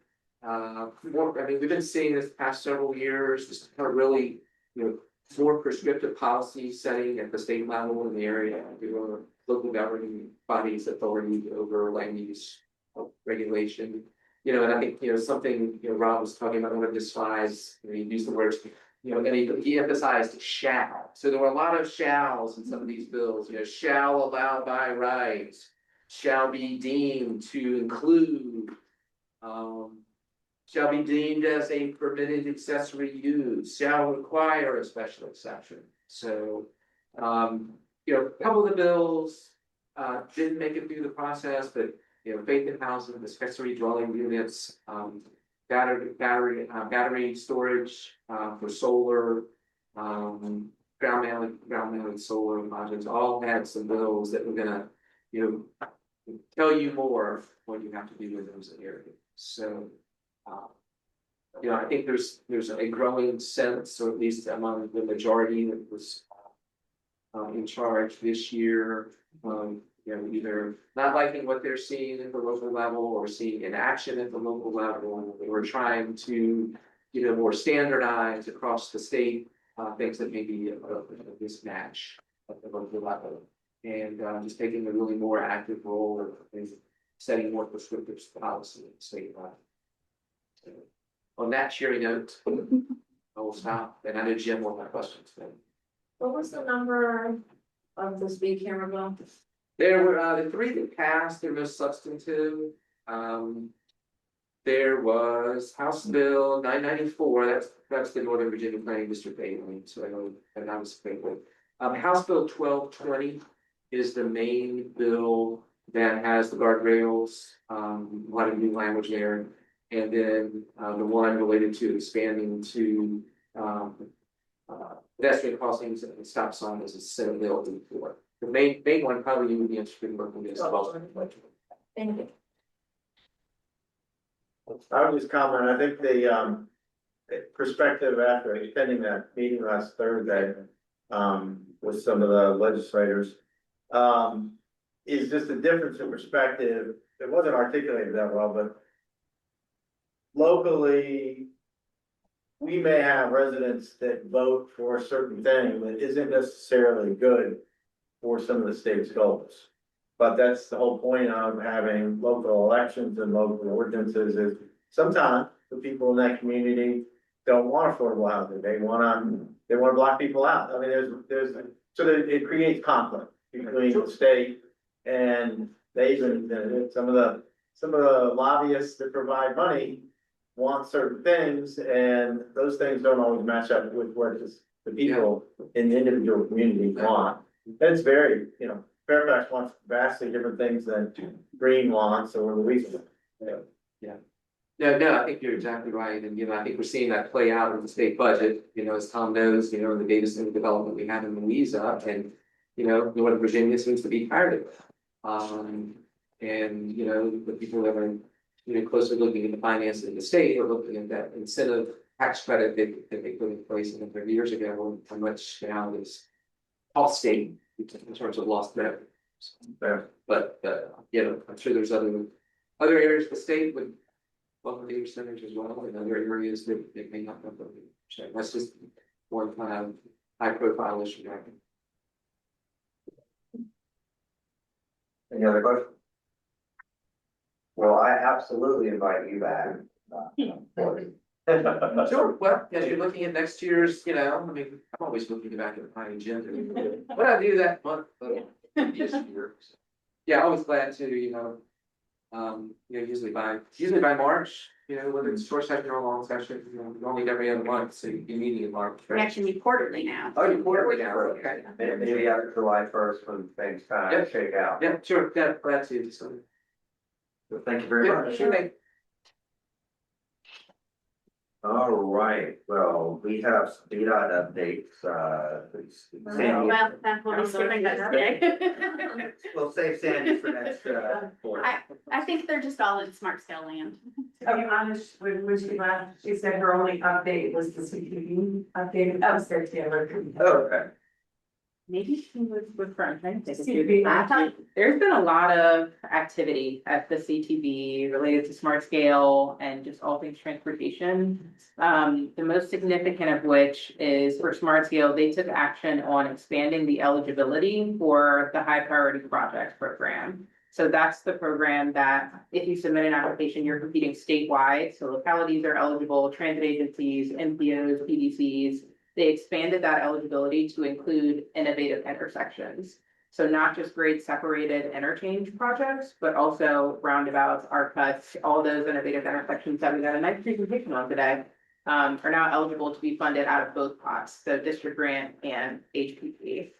So that was the action that they took on that one. They've also had just a lot of presentations, deep dives about smart scale, about project performance, about safety. So we can provide a link to those packet materials if those would be of interest to you all.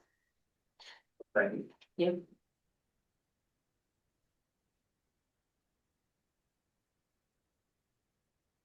Any other VDOT updates? Person isn't on, Okay. able to attend today, so. That just means that we have more to talk about next quarter. Exactly. I guess that, is anybody planning on submitting smart scale project? Or? Yeah. Johnson submitted two, we assisted them with. Greene Albemarle submitted is. two. Well, having one, get the word. Fingers crossed. There's still time. So you said two for both of you all, for Greene and for Nelson? Awesome. So probably the next quarter, I'm assuming we have a update on the smart scale projects that were submitted in this round, and we'll talk about that. So we'll have a good VDOT, really good VDOT. This is a good one. We'll have a really deep dive. Oh, we have a whole list of TJPDC updates. The list is long, they're not lengthy each, but yeah, the list is long. All right, Sarah, sprinkle us with knowledge. Yeah. So the first thing is we really just wanted to close the loop with everyone on our big project this year, which was the rural transportation needs assessment. I got to have some lovely conversations, and then the survey results. Just wanted to, like I said, provide this memo. It was really illuminating getting both the survey results and having some of those discussions as to how we can best assist you. Switching my hats in this committee, where I used to just be the rideshare representative and now kind of steering the ship per se. It was, invaluable for how much it could help us figure out how we best support you and understanding, because, looking back on things in the past, so much has changed that what you need from us and how we can help you has also worked with that. So was very much appreciate all of your all's help with this, looking over that plan review memo, and letting us know some small area plans that needed to be or that need to be updated at some point, keeping that on our radar, looking ahead at everyone's comprehensive plan update schedule. I know we were kind of in the middle of, some of you had completed them, some had started, some are getting ready to, but just again, getting that on our radar as the dates for all of that, being able to look through it, understanding, the support that you need, and possibly identifying grant opportunities, especially as Smart Scale we're finding may not work for every situation that it has in the past. That data collection is definitely something that we can put on our radar to assist with for those small area or comprehensive plans. But yeah, it was a really great process. I hope that you guys enjoyed it and feel like that you got to really put in some input on there as well. And one of the big takeaways, which will segue lovely into the next one, is we realized it's definitely time for us to update our role plan, long range plan, because that data then helps you guys exponentially as well. So yeah, just like I said, wanted to close the loop as we're getting close somehow to the end of the fiscal year. I don't know where the time has gone, but we wanted to make sure that we were getting this project seen all the way through, and we were able to take a little bit away, specifically that rural long range plan as to developing our work plan. And then we'll also be revisiting this, for next year's and the next year's. So the conversations will probably continue to happen. But thank you all for your input. Great for you. All right, well, I think I'm next on the list here. This is a good segue into what's included in your packet, which is a draft scope of work for updating our rural long-range transportation plan.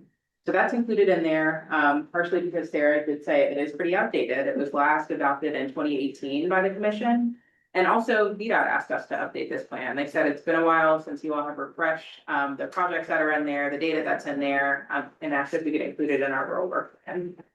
So a copy of that draft scope of work was included in your packet. We also included a copy of the last rural work plan that was adopted in 2018.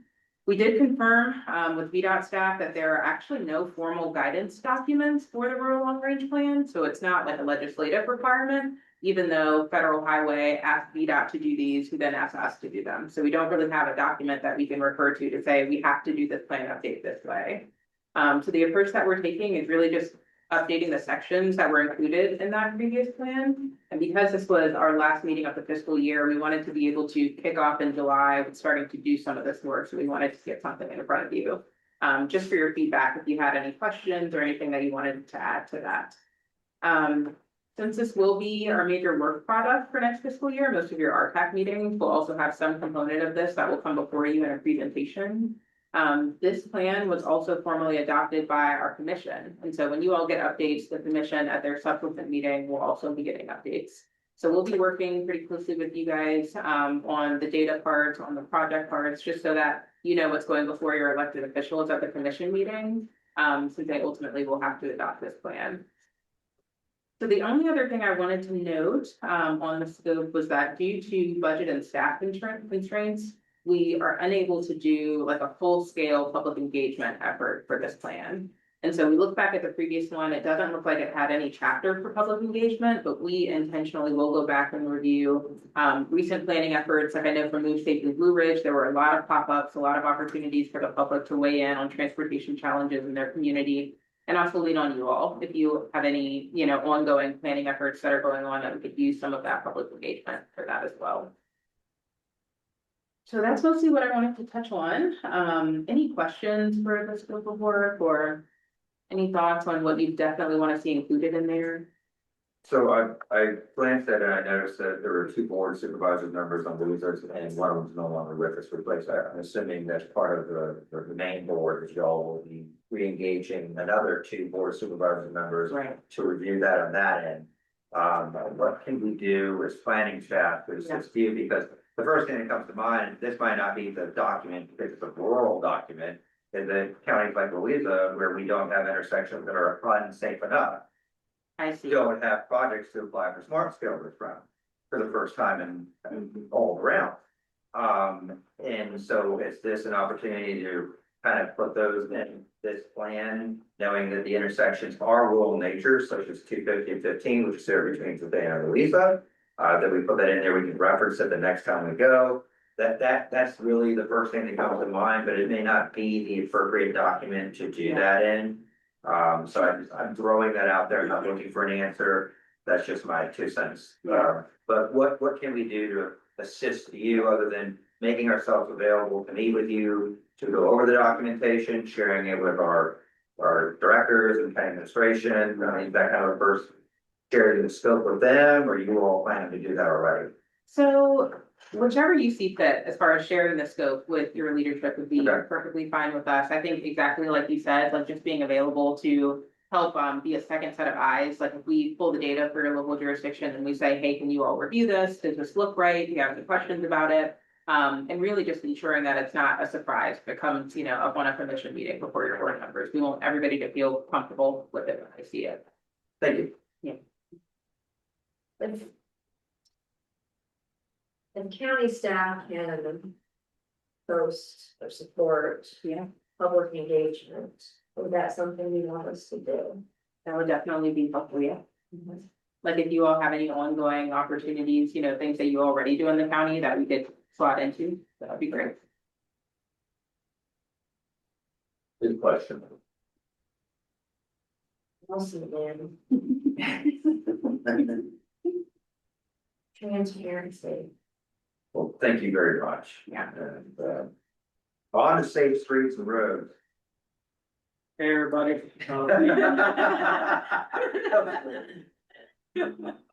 So I'm sure everybody knows that the notice of funding opportunity was dropped. The application deadline for this year's NOFO is May 26th, so it's a month earlier than we expected, which doesn't give us a lot of time. Due to that, this might be like the final reminder for jurisdictions. If you have any projects that you would like to pursue, please let us know immediately so we can schedule the initial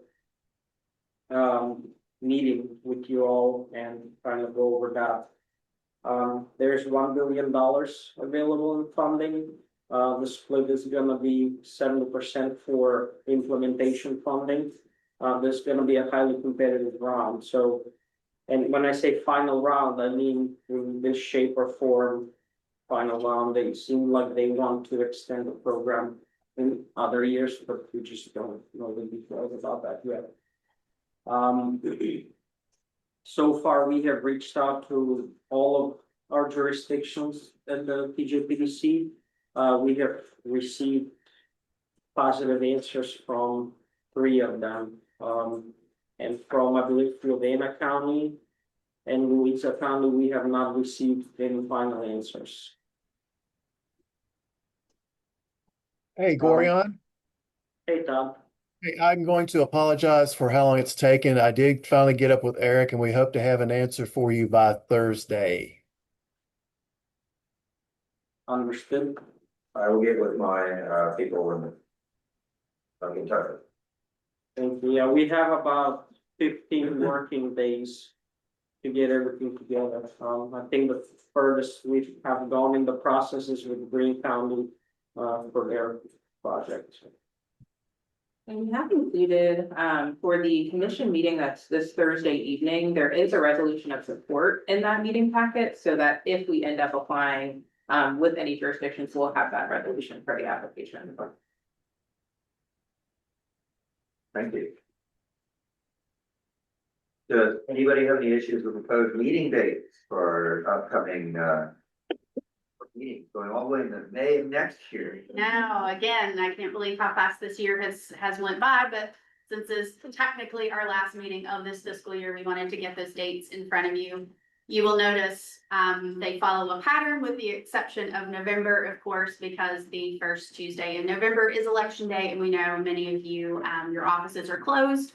So we certainly don't want to make you work on a holiday or a closed day. So we initially proposed the 10th being the next Tuesday as the option.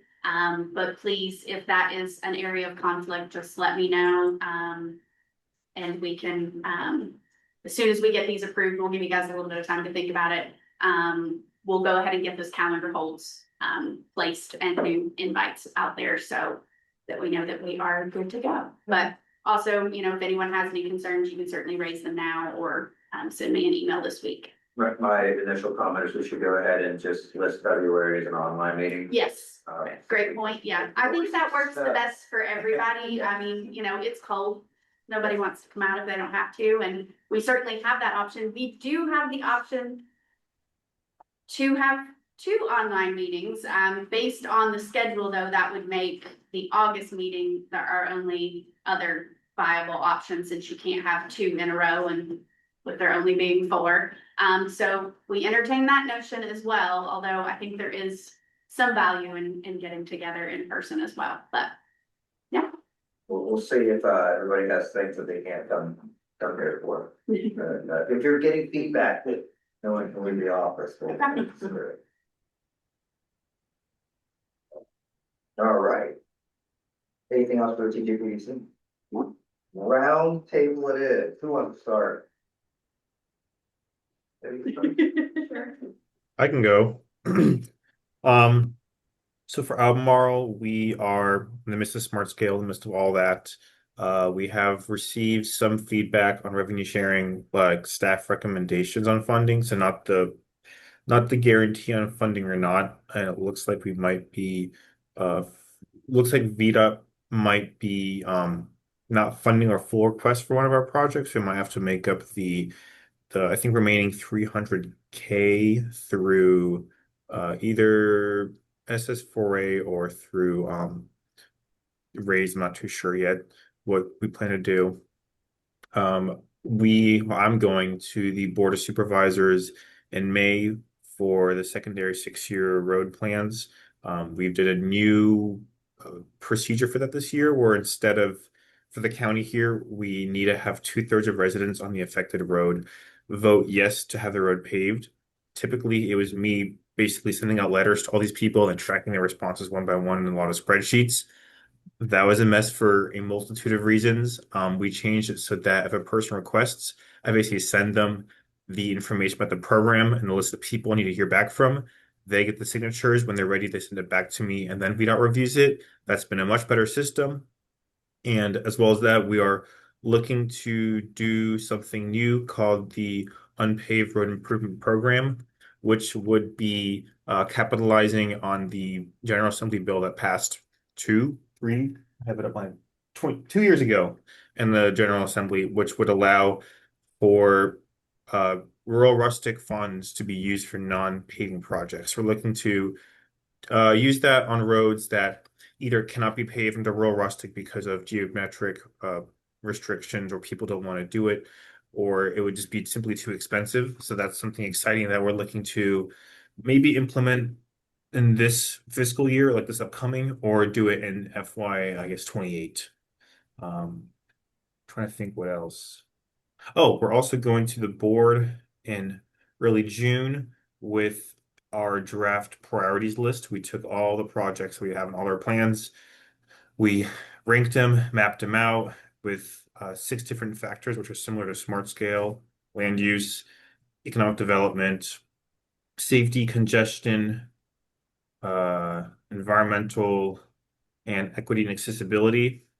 And so that'll be interesting to kind of see how all of our projects shake out when we use this ranking system, and give us a way to look into the future better and kind of plan for projects and kind of do that as we work towards making a multimodal and transportation plan.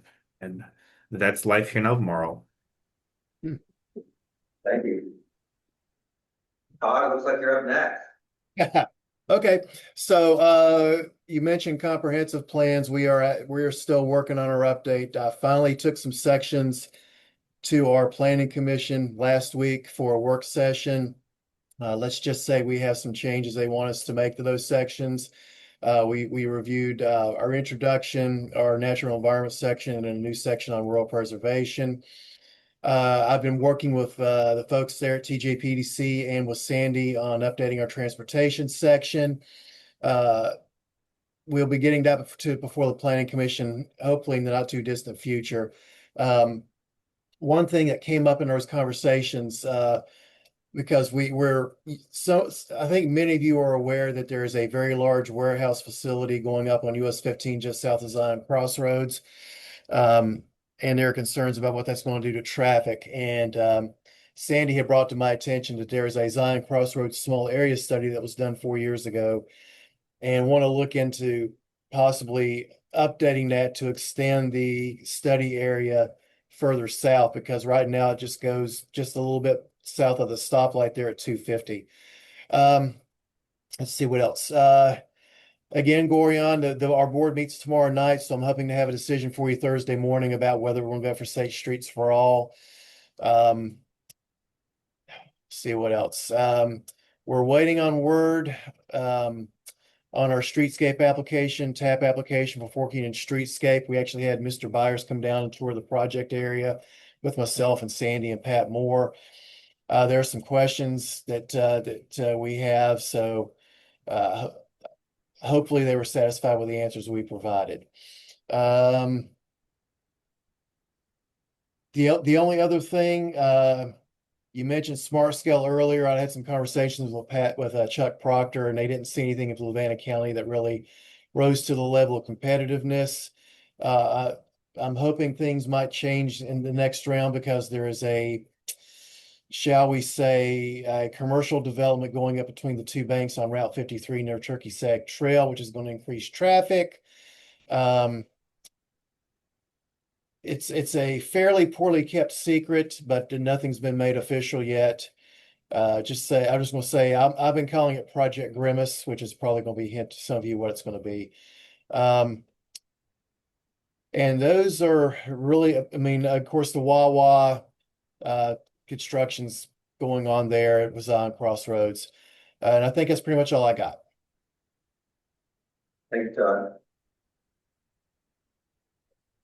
Who wants to go next? Jason, did you? Yeah. Want me to go? Let's see. Sure. All right. Well, let's see. Jaunt. April 14th, we launched a new service for Greene County called Greene Today, which is a core zone mobility on demand service. You can choose to book, like you always have in Greene County, for circulator service within the county only, to and from, not outside. You could book up to 1 day in advance or up to 7 days in advance reservations. However, with this core zone, you can request a trip like an Uber, a shared Uber ride within like 30 minutes, 40 minutes, the same you would. And the zone for that, I can show you what it looks like if you just indulge me here for a second. Can you see a map of Greene County? The black screen. Oh, there we go. So this sort of a polygon here is the core zone. That is the zone where you can do same day immediate sort of requests for trips to and from. The green dots are the drop-offs, are pickups, and the oranges are drop-offs. The way we drew that zone was 92% of all pickups and 93% of all drop-offs in Greene County fell in that zone right there. So we launched this on April 14th, and we need to get the word out a little better because it's not being utilized, but just know that this is out there. So Jim and others, spread the word.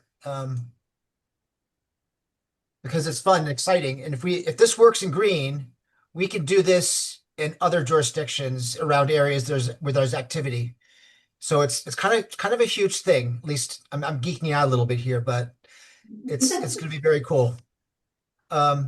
Other than that, John still has a 50th anniversary. We have some new logos and a new brand look and a new color scheme. You're not going to see red, white, and blue buses anymore. They're going to be like this color and blues and greens. And our new buses probably will be start driving on the roads next week or week after.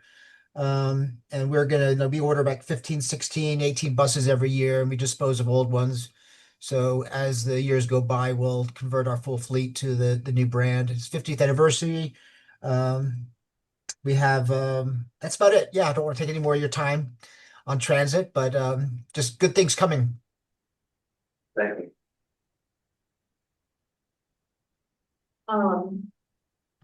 I would like to potentially revisit the virtual meeting policy and see what everyone thinks about. I don't need to know the reasons people are. But I'd be curious to see how other people feel. Is that, I mean, is that a requirement that we have to explain? I know, I mean. It's in the policy.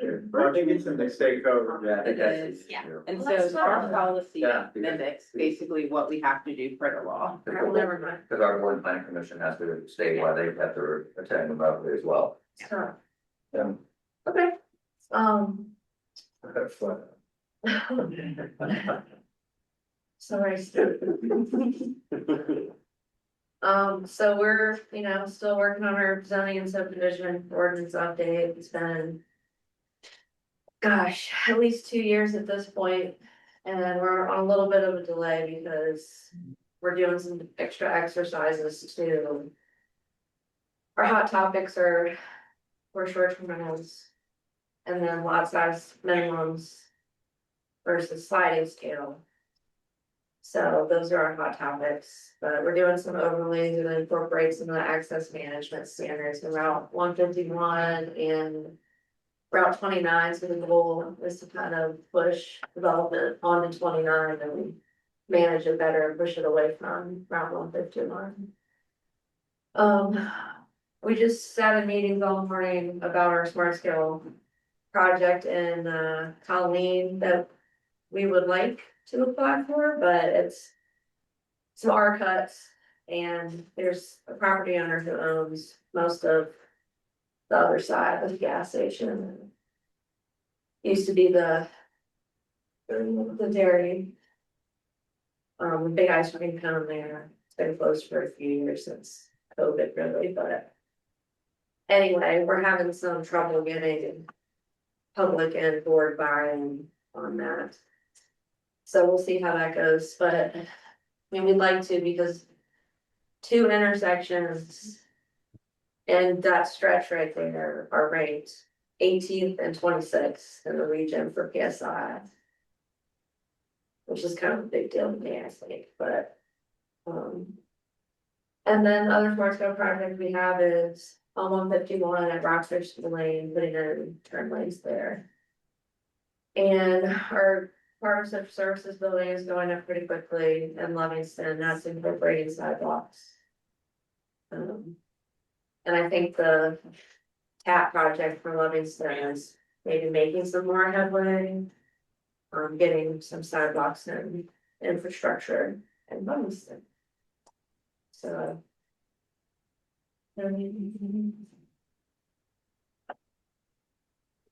Well, I think the big news in Greene County is that if you want an on-demand transit ride, all you have to do is utilize the app. I mean, everybody's been talking about it. It's the biggest thing around. Sounds like we might need a presentation on that at some point. Well, hopefully we'll get more people out, so that we can have some good numbers. The big things going on in Greene, we're beginning our comprehensive plan update. So we're gonna be coordinating with TJPDC on ways we can potentially cooperate together on that. We have, it's not that due to be completed until 2028, so we have, quite a bit of time on that. I will share my experiences with R cuts and J terms that people make the mistake of calling them transportation improvements, but they really are safety improvements. And people expect that it's gonna be easier, but it's harder. And that extra effort pays off because it is a huge savings. The one we had was relatively temporary. I mean, well, the construction was, it wasn't a massive construction project. VDOT helped us with safety fund to do it, and we went from 12, 15 accidents per year to one reported in 2 years. So it's a significant safety improvement. It can be a wonderful thing. It's just, just keep that in mind as you just gotta really push the safety aspect because. Yeah, and that's one reason we had, private stakeholder meetings. We'd like to get the buy-in. There's 3 fatalities and 11 serious injury crashes, 7 visible injuries, and then 16 property damage. Doesn't have to be earlier. Those are the main things. We've been working with VDOT on a smart scale project that we're doing the local administration for that. We have a big meeting with the CTB and at the end of this month, in theory, for the additional funding for a innovative intersection. It's a continuous green T with partial signalization and a long acceleration lane so that southbound traffic doesn't have to stop in the mornings. People who live in the development are pretty excited about the possibility of getting out faster. So, and it is going to be beneficial to economic development. So. Jim, if I could add on to the green thing again with the mobility green today, I encourage you to go to the App Store, download Ride Jaunt app. There's another Ride Jaunt out there that's not us, so make sure you get the via Ride Jaunt. Yeah, test it out. See, take a trip. Like go from Standardsville to Ruckersville and go shopping and go home. I don't know. Just check it out and let us know what you think. I definitely think it's something that we need to monitor. And because a lot of these mobility on demand services are really not geared towards rural areas. They really actually work best in urban, more highly dense zones. So this is kind of a little bit of experiment. I mean, you have activity centers in Greene, which is, pretty much the corridor 29, 33, Standardsville, Ruckersville, and then the whatever you call the area right by the Albemarle border. That area have a name? The area on 29 of the border? Yeah, on 29, which is there's a lot of, housing and there's Midway. sheets, food line. Yeah. Midway or corner store Okay. area. Yeah, so If you have any material, we can put it in our county newsletter to get more people aware of it. We're happy to do yeah, I'm gonna that. put you. Yeah, I'm gonna Okay. put you in touch with our communications guy. He has all the collateral for that. I'll make sure he gets that to you. But yeah, if you could help spread the word, however you get the word out there, that'd be awesome. All right, and just for the rest of the group, if you mention local transit, you're gonna start Jason up again, so. Yeah, so it's right. Louisa County, I'll keep it brief because I know we're a little over. It's one of the fastest growing localities. We recently hired 2 planning associates and an intern. This is left out, so I've been working on training them. We have a lot going in Louisa County that's not necessarily transportation related if you read the news. But I think some stuff might shake loose for the next meeting that I'll be updating you all on possibly transportation things. So stay tuned. Conference is planned. We've closed, I think, the survey app, so we're calculating, crunching, and continue working on that. And it looks like it'll be a busy summer. Are you doing a 5-year update or? 5, 7, whatever it takes. Whatever. Any other updates?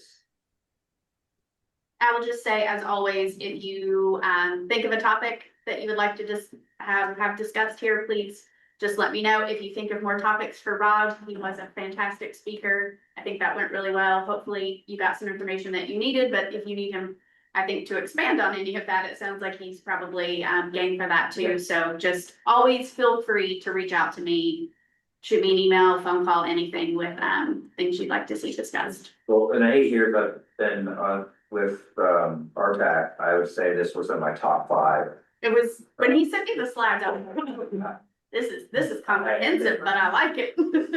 Well done on the Yeah. agenda. I mean, last time we actually went over, I actually. Yeah, no, I mean, usually we end very late, so. And Tom shared with me his other 4 were your presentations. So. Of course. Yeah, that is correct. You're gonna send us those. Yeah, the slides were actually, should have been in Oh, they were. the packet already, but if you need them, I'm happy to send them out again. No, for the.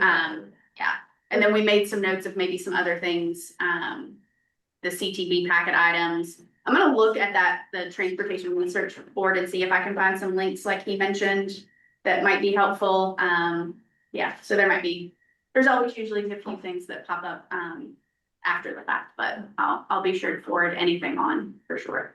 And I want to thank everybody online and in person. I know that time is valuable, even more these days, and I appreciate you all being here. I really believe that us getting together is important. I because we get to learn from each other. So thank you. And at that, I motion to adjourn. Looking for a second. Second. All those in favor say aye. Aye. All Aye. those opposed, we're out. Have a great summer. Bye-bye. Now, right? I do what I'm working on, I've done this week on that project, and then look next. Now she's available. Okay. Yeah, I'd like to figure out. That's a new one.